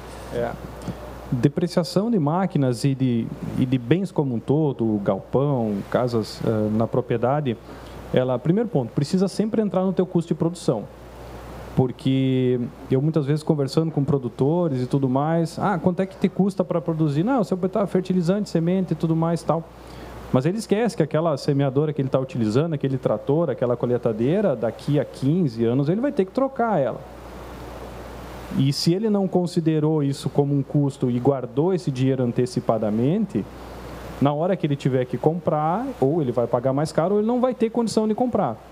E aí você tem um problema de máquinas velhas no campo. Primeiro, então, esse é o primeiro ponto. A depreciação tem que sempre considerar no teu custo de produção, por mais que você não desembolse aquele dinheiro agora, né? E sim, a gente faz um estudo lá, levanta qual que é o valor do patrimônio que se tem investido em maquinários. Eu não uso uma regra estática para todas as máquinas. Tem equipamentos que eu deprecio em menos tempo, tem equipamentos que eu deprecio em mais tempo. E aí divido pelos anos a vida útil, estabeleço um valor residual de revenda no final do período e coloco isso na minha planilha de custo de produção. Para soja e para milho. Para soja e para milho e eventualmente alguma cultura de inverno que se tenha. Então, quando você me diz que você tem o mesmo resultado financeiro na média de 10 anos plantando milho e plantando soja, eu não estou beneficiando em nada o milho, eu estou pesando a depreciação nele, estou pesando o trabalho nele, o custo de oportunidade da terra, tudo igual. Exatamente. A depreciação de uma máquina que eu utilizo para colher milho e colher soja, ela é dividida nas duas culturas. Da mesma forma, a mão de obra. Os operadores que eu tenho trabalham nas duas culturas, eu divido o custo de mão de obra nas duas. Então, isso é bastante interessante, pessoal, porque na conversa anterior com o Mauro, né, o Mauro deixou um recado importante, dizendo assim que quem não buscar rentabilidade, resultado em termos de produtividade, infelizmente está praticamente condenado a sair do negócio, né? A sair do campo, da agricultura. E isso é muito triste. E isso nos motiva exatamente, né, a trabalhar, a comunicar, a chamar a atenção, a repetir coisas, exatamente porque a gente quer trazer todos de volta. E aí essa questão do custo de produção é importante, porque tem muito produtor exatamente que, por não considerar um custo de produção minimamente feito, né, aceitável do ponto de vista financeiro, contábil, ele acaba achando que está ganhando dinheiro quando na verdade ele está pagando para trabalhar, porque ele perde a capacidade. Ele começou com as máquinas pagas e aí daqui a 10 anos, 15 anos ele vai ter que financiar as máquinas, ou seja, ele perdeu as máquinas ao longo daquele ciclo de cultivo, ou ele não contabilizou o trabalho dele, ou ele não contabilizou a terra dele, que ele ganharia, por exemplo, se ele arrendasse. Então é importante, né, também o produtor rural buscar ajuda para fazer um custo de produção mais completo, exatamente para entender que a produtividade é importante para ele não só se remunerar hoje, mas como se manter viável lá na frente, né? E lembrar também, professor, que a agricultura é cíclico e você tem que sempre buscar aumentar a produtividade, aumentar a rentabilidade, mas isso não vai se dar de uma maneira linear. Não. E tem que ser sempre a consciência. Vai ter anos em que o agricultor vai ganhar dinheiro e ele tem que pensar, bom, estou ganhando dinheiro esse ano, mas vai chegar o ano em que eu vou perder dinheiro. Vai chegar o ano que a minha lavoura de soja, a lavoura de milho, a lavoura de trigo vai dar prejuízo. E aí? Eu estou preparado para isso? É isso que eu vejo que é muitas vezes um dos diferenciais em termos de longevidade da atividade, aquele produtor que tem essa consciência de que se eu estou ganhando dinheiro esse ano, vai ter o ano que eu vou perder. Ou se eu estou perdendo esse ano, calma, vai ter ano que eu vou me recuperar. Perfeito. Eu vou só fazer eu quero marcar uma coisa importante dentro desse seu raciocínio. Por isso que nós não podemos nos contentar em colher, eu colhi bem. Quanto você colheu? Eu colhi 65 sacos. Cara, na média, isso é uma maravilha, se eu colhesse isso sempre ao longo de 10 anos. Mas tem anos, para você ficar nessa média dos 65, você deveria ter aproveitado e colhido 90. Exatamente, porque é possível que você tenha uma frustração ali na frente. Então, a gente não pode perder gol. Quando está fácil de fazer, tem que fazer, né? Então, essa é uma mensagem. Kelly, eu passo a palavra para você novamente. Muito obrigada, peço aplausos ao Thales, obrigada por compartilhar conosco a sua experiência. Djalma permanece conosco, enquanto a gente gira as cadeiras aqui para trazer o nosso próximo entrevistado. Thales volta ao púlpito, ao palco, e a gente vai, ou melhor, a plateia, e a gente vai receber aqui no palco mais um entrevistado. Antes disso, mais uma pergunta do público, gente de todo o Brasil nos assistindo. A pergunta é para o Djalma Zimmer e eu acho que vale uma consideração antes de nós apresentarmos o nosso próximo convidado. É do Peterson Scherer, ele é de Júlio de Castilhos, no Rio Grande do Sul, e ele diz: estou assistindo ao debate ao vivo, mas fico triste em fazer tudo o que é recomendado e não haver garantias por parte do governo. E aí, Djalma? Eu acho que sim, cabe algumas considerações, né? Porque, que garantias que a expectativa dele se refere. Eu, por exemplo, tenho uma visão bem tranquila com relação às garantias, mas eu acho que nem devo falar aqui as minhas garantias que eu espero do governo. Mas, assim, abordando isso aqui um pouco, eu acho que nós temos que exigir o básico do governo, né? economia controlada, sem bagunça, sem tabelamento de fretes, essas surpresas desagradáveis que nós temos que enfrentar quase que semanalmente.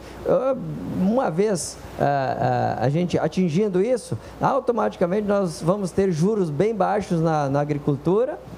Por quê? Porque simplesmente a Selic vai diminuir, porque o governo vai parar de gastar mais do que gasta, né? do que recebe, e aí nós não vamos mais nem precisar de subsídio agrícola. Então, acho que por essa consideração, né? Menos governo e mais produtor rural, mais cidadão, mais pessoas. Nós vamos conseguir resolver tudo, se a gente não tiver aqueles que bagunçam atravessando o nosso caminho.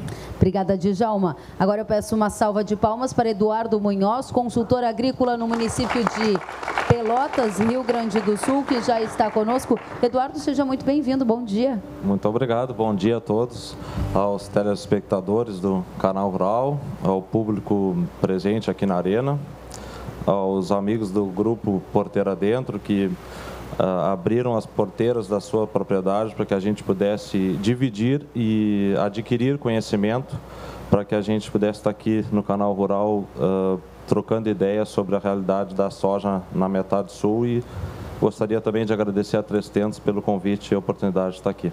Muito obrigada, Eduardo. Djalma Zimmer, é com você. Eduardo, quero te cumprimentar, tá? Você está aqui exatamente pelo trabalho que você fez lá na região de Pelotas, lá na metade sul do estado, com os seus parceiros. Isso realmente está chamando a atenção, né? Porque você conseguiu, né, com toda a sua, né, sua equipe, seus parceiros, viabilizar, deixar a soja ficar produtiva, viabilizar um sistema de produção interessante em solos de várzea, né? Numa região que, como eu falei anteriormente, precisa da soja, precisa de dinheiro, precisa de desenvolvimento. Então, tomara que isso continue frutificando. E como a gente está falando aqui para muita gente que lá no sul fala que é o pessoal da Serra, né? E para quem está nos assistindo no Brasil afora, eu gostaria que você desse uma caracterizada nas principais dificuldades de fazer agricultura, fazer soja lá naquela região, né? Quais são os principais riscos e quais as saídas que você encontrou para viabilizar os negócios? Bom, então vou tentar contextualizar a questão da soja na várzea. Há 8 anos atrás, da nossa área assistida, 90% da área era arroz e 10% era soja na várzea. Hoje já são 51% da área de soja e 49% do arroz. A próxima safra, já pela primeira vez, a área de soja vai superar de arroz na Porteira Dentro. Começou a soja a gente como uma alternativa para controle de arroz vermelho, porque estava inviável a produção do arroz com as áreas infestadas de arroz vermelho, até então como uma cultura para que a gente, se a gente empatar, estava bom, isso. E aí começou a se aprender e começou a se ganhar dinheiro com a soja, só que estava oscilando, porque alguns anos se ganhava, outros anos nem tanto. Começamos a dominar a questão da várzea. A várzea é um ambiente muito desafiador para a produção de soja. São áreas planas com dificuldade de drenagem, solos encharcados. A gente teve que adaptar as propriedades para receber a soja. A gente sabe, o produtor sempre pergunta, qual variedade que é adaptada para a várzea? Primeiro, a gente tem que adaptar a propriedade para receber a cultivar. A partir dali, a gente escolheu a cultivar mais adaptada a essa realidade. Normalmente, são materiais que têm um pouco mais de rusticidade. Às vezes, não tem um teto produtivo tão alto, mas que tem uma capacidade de recuperação um pouco maior. Então, aí essa área de soja foi crescendo, até que hoje está até superando um pouco a área de arroz. E a gente teve que investir bastante em drenagem. Legítimas obras a gente se fez dentro das propriedades, mudanças radicais nas propriedades, que eram propriedades originalmente arrozeiras, e a gente foi adaptando elas para a várzea. Também tivemos que focar bastante na questão cultivares adaptados, a gente não conseguia trazer as variedades da serra para trazer para o sul, e a gente não estava tendo tanto êxito, porque as variedades que produziam mais na serra, quando traziam para a nossa realidade, também a gente então teve que mapear bem, estudar bem quais as cultivares para essa realidade e achar as nossas janelas de plantio, dentro da nossa realidade para tentar explorar, né? Até porque a gente está numa região do lado do porto, praticamente, próximo ao porto, então a gente tem essa vantagem competitiva sob o ponto de vista financeiro, como o Thales falou, tem um preço de soja, dependendo da situação, 5, 6 reais mais alto, né? Então a gente, agora com a entrada da soja na região, a gente está conseguindo explorar essa vantagem de estar ao lado do porto. E como que está sendo a produtividade? Nós tivemos anos bastante distintos, quem sabe os 3 últimos anos tenham sido assim, totalmente um diferente do outro. Você pode nos dar um diagnóstico assim, de como foi a produtividade na região? Na média dos nossos assistidos, safra passada, 18 mil hectares, foi 54 sacos, e que a gente teve um déficit hídrico muito grande, e na safra retrasada eram também em torno de 16, 17 mil hectares e em torno de 64 sacos. Então, está girando perto de 60 sacos de média ao longo dos anos. Praticamente a média do estado do Rio Grande do Sul, então num ambiente muito hostil. Mas exatamente como você falou, onde você foi buscar ajuda para resolver esses problemas de lá? Como você criou essas soluções? Na verdade, a gente foi dentro das propriedades, a soja entrou, quando eu trabalhei numa propriedade há 10 anos atrás, a gente começou plantando 30 hectares de soja, e lógico, colhemos mal no primeiro ano.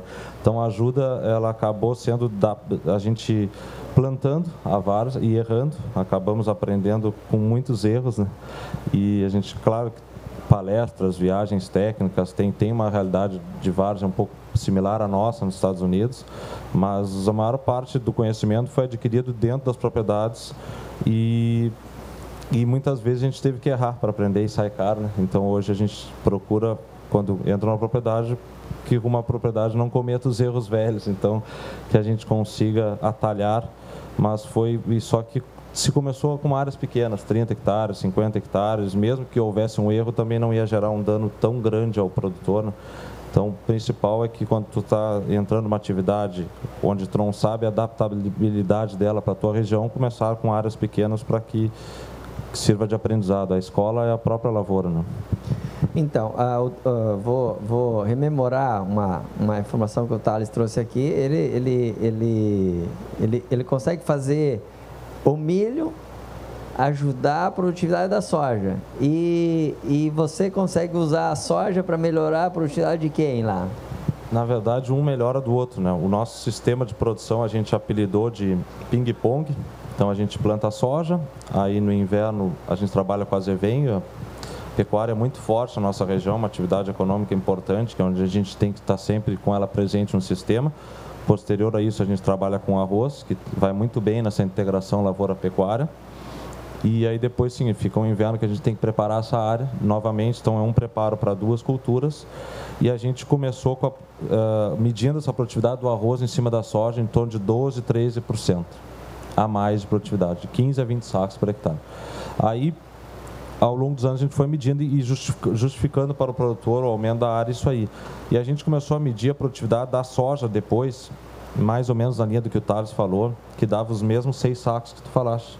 Hoje a soja em resteva de arroz do que soja sobre solo, e o Madalosso vai falar um pouco da questão das doenças do solo. A gente tem tido mais produtividade na soja em resteva de arroz, em torno de 6 sacos, 10% do que na soja sobre soja, justamente por causa da rotação de culturas que é tão importante.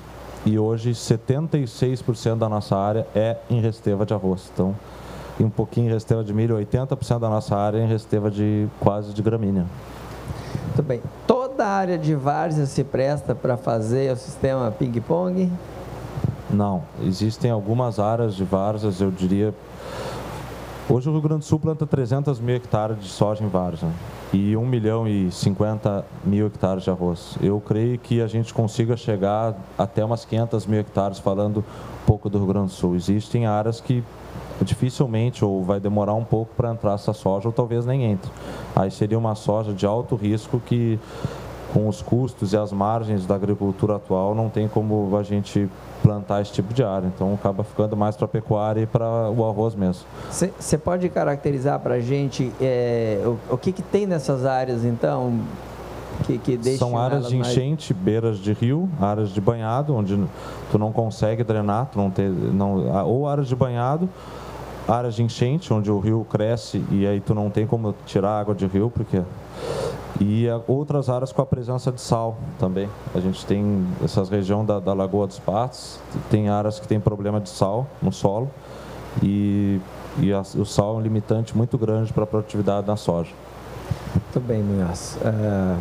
Muita informação, muita qualidade na informação. Então, parabéns de novo por esse... Às vezes a gente tem dificuldade para convencer as pessoas a seguir o que já está estabelecido por vários anos, né? Então, quando a gente encontra profissionais que conseguem criar soluções a partir de coisas que não estão estabelecidas e conseguem seguidores para aquilo, né? A gente fica bastante contente. Isso mostra bastante o potencial que nós temos como país, né? Voltado à agricultura. Finalizando, Munhoz, eu gostaria assim que você desse assim abrisse o seu coração aí para o produtor, né? Que assim como em outras regiões do estado, em outras regiões do país, na metade sul também eles existem, né? Aquele produtor um pouco mais cético, aquele que quem sabe tenha sofrido mais lá atrás, né? Que esteja mais fechado, né? Ao conhecimento, a se dar mais uma oportunidade de testar algumas coisas. Como você convenceria este grupo de produtores a tentar voltar para o time da alta produtividade, da alta rentabilidade? Eu penso que para se começar a ter sucesso nas várzeas com a soja, o principal é a macrodrenagem. Então, muitas pessoas entraram para plantar soja em várzea e pararam por não ter uma boa drenagem. O pessoal lá da Serra tem que ser especialista em guardar água no solo, a gente tem que ser especialista em tirar essa água o mais rápido possível do solo. Então, acho que essa é a primeira dica que eu dou para o produtor, e dificilmente ele vai conseguir, com os preços atuais de arroz, a realidade atual, sem arroz, sem a soja, dificilmente vai conseguir ter sucesso, porque, como o Thales falou, a soja que a gente produz, a gente permite melhorar o fluxo de caixa da propriedade, onde o produtor consegue vender o seu arroz no segundo semestre, que na média de 10 anos, 8 anos, o preço do arroz é melhor no segundo semestre, em torno de 25%, 28% melhor. Então, ele vai ter um custo menor no arroz, vai ter uma produtividade maior no arroz e um preço de média maior também no arroz. Então, hoje é fundamental para que o arrozeiro ele tenha sustentabilidade na sua atividade e que ele consiga ser um bom produtor de soja. Por isso que a gente está tentando equilibrar hoje as áreas de arroz e soja dentro das propriedades onde a gente trabalha. Muito bem, obrigado. Kellen, por favor. Muito obrigada. Aplausos ao Eduardo Munhoz, engenheiro agrônomo, consultor agrícola no município de Pelotas, Rio Grande do Sul. Muito obrigada, Eduardo. O Eduardo que toma seu assento na plateia, e a gente já vai convidar para vir ao palco ele que também é engenheiro agrônomo, é pesquisador, consultor e professor da Universidade Regional Integrada, URI. Recebe os nossos aplausos Marcelo Madalosso. Bom dia, Marcelo, seja bem-vindo. Bom dia, pessoal. Bom dia quem está na arena aqui. Bom dia ao pessoal de casa que nos assiste, né? Agradeço a oportunidade do convite, pessoal da 300, da FMC, da Corteva, para a gente aprender um pouco mais aqui, todo mundo junto, né? Exatamente, essa troca de informações. Quem está em casa já pode enviar perguntas, comentários. Djalma Zimmer vai conduzir agora o debate, a conversa. Muito bem, Madalosso. Seja bem-vindo. Eu nem vou te fazer perguntas, eu vi que você estava fazendo algumas anotações aí durante a manhã. Eu gostaria que você elencasse para nós aqui o que mais te chamou a atenção nessa conversa que nós tivemos aí, reunindo toda assim, vamos dizer assim, todos aqueles que estão de produzir ou de ajudar a produzir, né? Que pontos você destacaria dessa conversa? Existem diversos pontos que foram abordados aqui, né, Djalma, e uma coisa que está bastante clara que é o seguinte: o custo subiu, né? E isso é inerente da atividade, não tem como retrair, é uma ilusão a gente torcer para que os custos decresçam. Agora, a única saída é a parte técnica, né? Elevarmos o nível técnico, né? Desenvolvermos dentro das regiões, micro-regiões ou até das propriedades, soluções como o Thales e o Munhoz trouxeram aqui, né? As contribuições do Mauro, aqui, que a gente vai listar algumas aqui. Não existe outra forma. E, na verdade, até diria que existe. Se o senhor não quer usar nenhuma tecnologia, não tem problema, continue colhendo 20 sacos por hectare. É uma opção. Só que hoje nós precisamos de tetos altos. Tetos altos vêm de cultivares com grande potencial produtivo, baixa rusticidade, então ela precisa que tu ajude ela para ela te entregar soja. E aí começamos desde aquela tua abordagem no início ali, que até veio uma pergunta do colega de casa ali sobre a questão do arranjo de plantas, né, e tal. Do ponto de vista acadêmico e até do ponto de vista norte-americana, vamos dizer assim, né, o aumento dos componentes de rendimento, eu digo, nós por metro quadrado ou nós por hectare de uma planta, ela seria, na teoria, excelente. Vamos jogar mais planta, né? Só que estamos numa condição tropical ou subtropical, né? O melhor lugar para um fungo, um inseto, uma planta se multiplicar é aqui, não existe outro lugar. Então a gente começa a perder a área do bacheiro, né? A leguminosa tem uma relação fonte-dreno muito estreita. Perdeu o bacheiro, ficou um grão só na vagem. Ficou um grão pequenininho. Então essa questão envolve, né? E aí está ligado com a questão de tecnologia de aplicação. Esqueça tentar colocar produto na parte de baixo depois que fechar. O tecido da planta está velho, não absorve mais. Folha amarela é uma folha que já morreu. Então isso, quem é que gosta disso é fungo, né? E os fungos necrotróficos vão se beneficiar nesse ponto aí, porque o microclima, né, envolve. E aí uma outra colocação, inclusive o Mauro trouxe, né? Eu até tinha anotado e ele bateu a minha carteira ali, né? Que é a questão da informação. Hoje a informação é vital, a gente já começou a conversar aqui, só que a qualidade da informação hoje, mídias como grupos de WhatsApp, por exemplo, são excelentes. O problema é que vinculam coisas que a gente tem que, numa palestra tua, 30% é desmentindo coisas de WhatsApp que circularam em grupos de botões mágicos na agricultura. Produtos que resolvem todos os problemas, plantas com milhões de vagens, simplesmente selecionadas por uma foto e mandada por um grupo, e a gente tem que filtrar isso aí. E quem filtra isso aí é o cara com nível técnico para filtrar.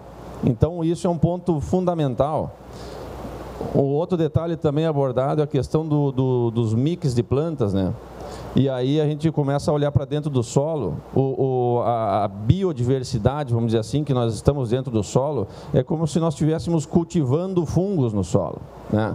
Quando tu dá só um tipo de comida, só fica aquele cara que come aquele tipo de comida, né? Então, quando a gente faz um mix de plantas, ou a rotação de cultura no Thales, ou com o milho, ou com o Munhoz no arroz, a gente aumenta a diversidade de comida. Então eu aumento a diversidade de indivíduos que comem comidas diferentes e eles se combatem e se controlam. Então, em vez de um fusário atacar uma raiz de soja, ele está brigando com um tricoderma ali e a raiz fica na boa, né? Então vamos dar uns números aqui só para a gente ter uma ideia de disparidade, né? Como se eu tivesse 15 mil soldados de fusário no solo para atacar a tua raiz e tem 2 soldadinhos de fungos biológicos para bater no fusário. É inviável essa briga. Então a gente precisa reestimular o solo é um sistema vivo, né? E não existe nada que o senhor aplique via foliar que vai controlar problemas radiculares. Olha o volume de área tratada no solo, né? Então toda essa dinâmica, né? E a gente, isso também é uma crítica para o nosso lado, né? Às vezes a parte da pesquisa, né? Ela fica muito longe do produtor, né?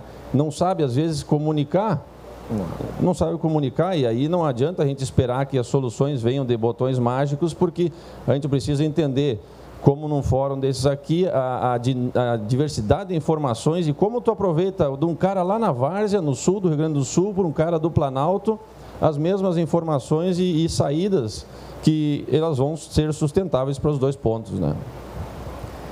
Muito bem, olha, a conversa bem direta, eu gostei desse resumo que você fez e fiquei raciocinando aqui.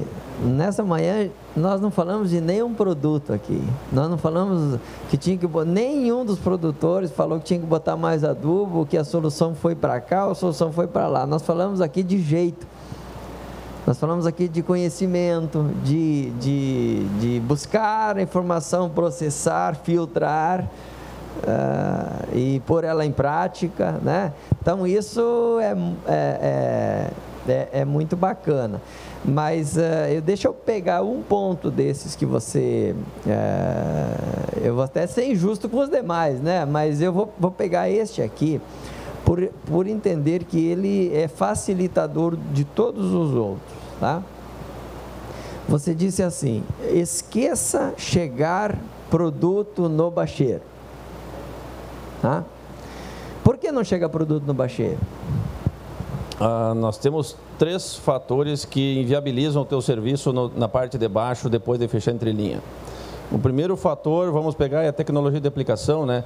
Gotas com o diâmetro de um fio de cabelo, elas não conseguem, por mais turbulência que elas cheguem, para desviar e chegar nas folhas de baixo. Não existe adjuvante, micronutriente que vá fazer aminoácidos que vão, porque isso é um processo físico, vento, impacto de gota, telhado de folha. Primeiro ponto. O segundo ponto é a idade do tecido da folha. A gente costuma dizer, eu trabalho bastante... Ou seja, ainda que chegue capacidade de funcionar. Vamos assumir que chegou uma boa parte, né? Porque botar um cartão hidrossensível, vai ver gotinhas ali, mas é insuficiente porque o tecido da folha é um tecido que já está velho, não pega radiação direta, então ele já tem processo de senescência e aí ele não consegue absorver o fungicida e, consequentemente, não dará residual. Então, o produto tem que chegar na folha verde, ponto, né? E o terceiro ponto é a questão do patógeno, do microclima, né? Então, nós temos que entender de um outro lado. Eu tenho tentado olhar de um outro ponto de vista e tentado comunicar dessa forma que a gente desconhece. Nós hoje na lavoura somos reativos, né? Deu um problema lá, Djalma, o que eu aplico? É reação, ação-reação.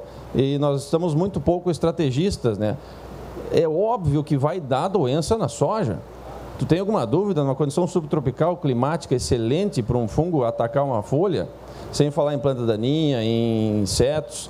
Então, o fato desses 3 componentes estarem atuando consequentemente juntos, o fungo oportunista, a hora que fecha as entrelinhas, a folha envelheceu, o produto não chega, ele avança e tu jamais chegará ao controle satisfatório. Que espetáculo de conversa, hein, Kelly? Espero que o pessoal tenha aproveitado, é muito bom. Gostei de todas as abordagens. Eu acho que a gente poderia ficar mais umas 2 horas aqui conversando sobre isso e teria assunto, né? Mas você foi muito cirúrgico, muito preciso. Só de repente algum último comentário, né? Eu acho que existe a carência desse tipo de momento, né? Um cenário é o Djalma fazendo uma palestra, 30% prestando atenção, o resto... Não, todos prestam atenção, todos. Ele está mentindo.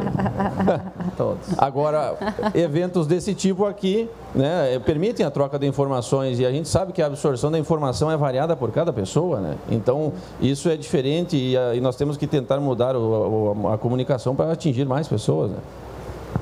Tá certo, aplausos ao Marcelo. Obrigada ao Marcelo, que também contribuiu. Ele pode voltar já para a plateia e a gente vai encaminhando para as considerações finais. Passo rápido, né? Quando é bom, passa rápido, é assim mesmo. Audiência de casa, a gente também agradece a todos que já escreveram para a gente. E eu quero relembrá-los que o site da 3tentos está de cara nova. Você que está em casa pode acompanhar tudo isso de perto, mais moderno e interativo, para fortalecer ainda mais o laço da 3tentos com você. Está aí, não deixe de acessar e conferir todas estas informações. Vamos às considerações finais de Djalma Zimmer. Você já antecipou, está muito satisfeito. Era de acordo com as suas expectativas ou superou as suas expectativas? De acordo com as minhas expectativas. Eu não esperava isso, nada diferente, né? Minha aposta sempre foi numa discussão bastante produtiva, né? A maioria dos convidados eu já conhecia, mas tive o prazer de conhecer outros. E foi assim, e também agradecendo ao prestígio da plateia, certamente outros tantos que nos acompanharam na transmissão. Mas se você me permitir, Kelly, eu quero pegar mais um pouquinho de uma questão técnica, bem rapidinho, você bem rápido, tá? 30 segundos para você. Só para fechar, assim, a seguinte forma, pegando essa questão do Madaloso, não chega produto, esqueça fazer chegar, ou se chegar não vai funcionar. Isso começa na escolha da semente, tá? Isso passa por confiar na semente, no tratamento, no plantio, na regulagem da máquina, na realização pessoal do operador da máquina para fazer o negócio funcionar, no acompanhamento, que o Mauro colocou muito bem, em função da umidade do solo, da possibilidade de chuva, e depois por acertar, mas acertar mesmo a quantidade de plantas com alta capacidade fisiológica por metro quadrado de linha. Isso vai fazer chegar sol no bacheiro, isso vai fazer chegar produtos químicos de proteção mais tempo, atrasar ao máximo, né, esse impedimento. Isso e folha sadia no bacheiro, Kelly, é igual a grão de soja bem formado e muitos sacos de soja por hectare. Então, fechando, o resumão é isso. Tá certo, obrigada. Aplausos ao Djalma Zimmer, consultor de agronegócios do Canal Rural, mediador deste debate. E esta semana aqui de eventos na Arena do Canal Rural na Expo Inter está chegando ao fim. Nós fizemos cerca de 10 eventos aqui, quase 10 eventos, casa cheia todos os dias. Isso nos encheu de alegria. Tenho certeza que semeamos muito conhecimento e que cada um vai levar estas boas ideias e plantar em cada um dos lugares em que vive. Para a gente é uma grande satisfação contar com a audiência de vocês que nos assistem pela tela do Canal Rural, pelo site. Lembrando que o jornalismo do Canal Rural permanece aqui. A feira vai até domingo. Nós vamos continuar juntos no Mercado e Companhia, que vai começar 12h35 pelo horário de Brasília. E eu peço uma salva de palmas a vocês que vieram aqui de longe e de perto participar com a gente. Parabéns pela dedicação, pela atenção. Uma excelente tarde a todos e vamos em frente.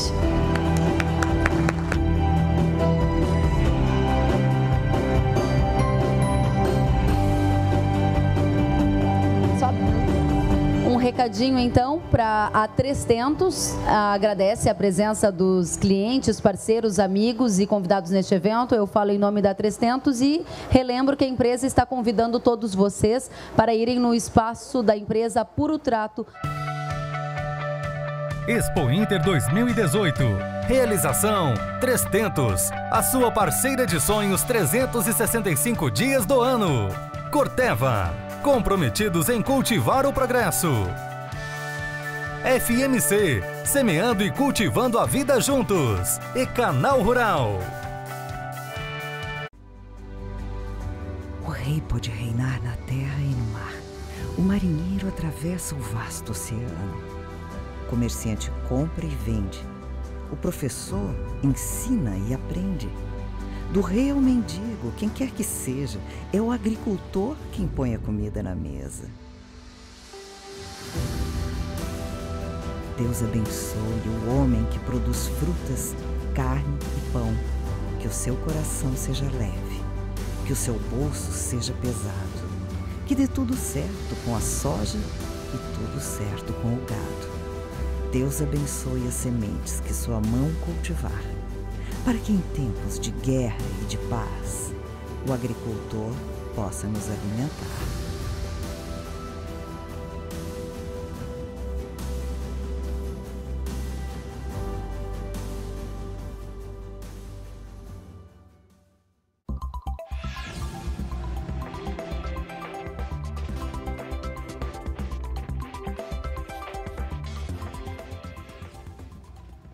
O avanço de instabilidades ainda garante as chuvas na região sul do país no decorrer deste final de semana. São mais de 80 milímetros acumulados previstos para áreas entre o norte do Rio Grande do Sul e parte de Santa Catarina. A chuva agora também consegue avançar por parte do Paraná, São Paulo e Mato Grosso do Sul, mas os volumes previstos não são muito elevados. Enquanto isso, o centro-norte vai continuar com tempo seco e alto risco para o aumento do número de casos de incêndio na região. Na costa leste nordestina e no extremo norte do país, ainda há previsão de instabilidades que devem garantir a boa umidade do solo nas áreas produtoras. O decorrer do início do mês de setembro ainda será de tempo bastante seco no Brasil central e centro-norte. As chuvas vão seguir concentradas no sul e extremo norte do país. Os volumes de chuva entre os dias 7 de setembro e o dia 13 diminuem bastante na região sul do país. Daqui a pouco a gente volta com mais previsão do tempo. Vem aí mais um grande evento do Projeto Soja Brasil. Confira a abertura nacional do plantio da soja safra 2018-2019 em Terenos, Mato Grosso do Sul. Nosso convidado Alexandre Mendonça de Barros apresenta as perspectivas do mercado da soja, cenário político e macroeconômico. Também estão em pauta logística, clima, tecnologia e biotecnologia. É dia 17 de setembro em Terenos, Mato Grosso do Sul. Não perca! Uma safra de informações espera por vocês. Realização AproSoja Brasil e Canal Rural. Patrocínio Mitsubishi L200 Triton Sport. Andou, comprou. Mitsubishi Drive Your Ambition. Ihara, agricultura é a nossa vida.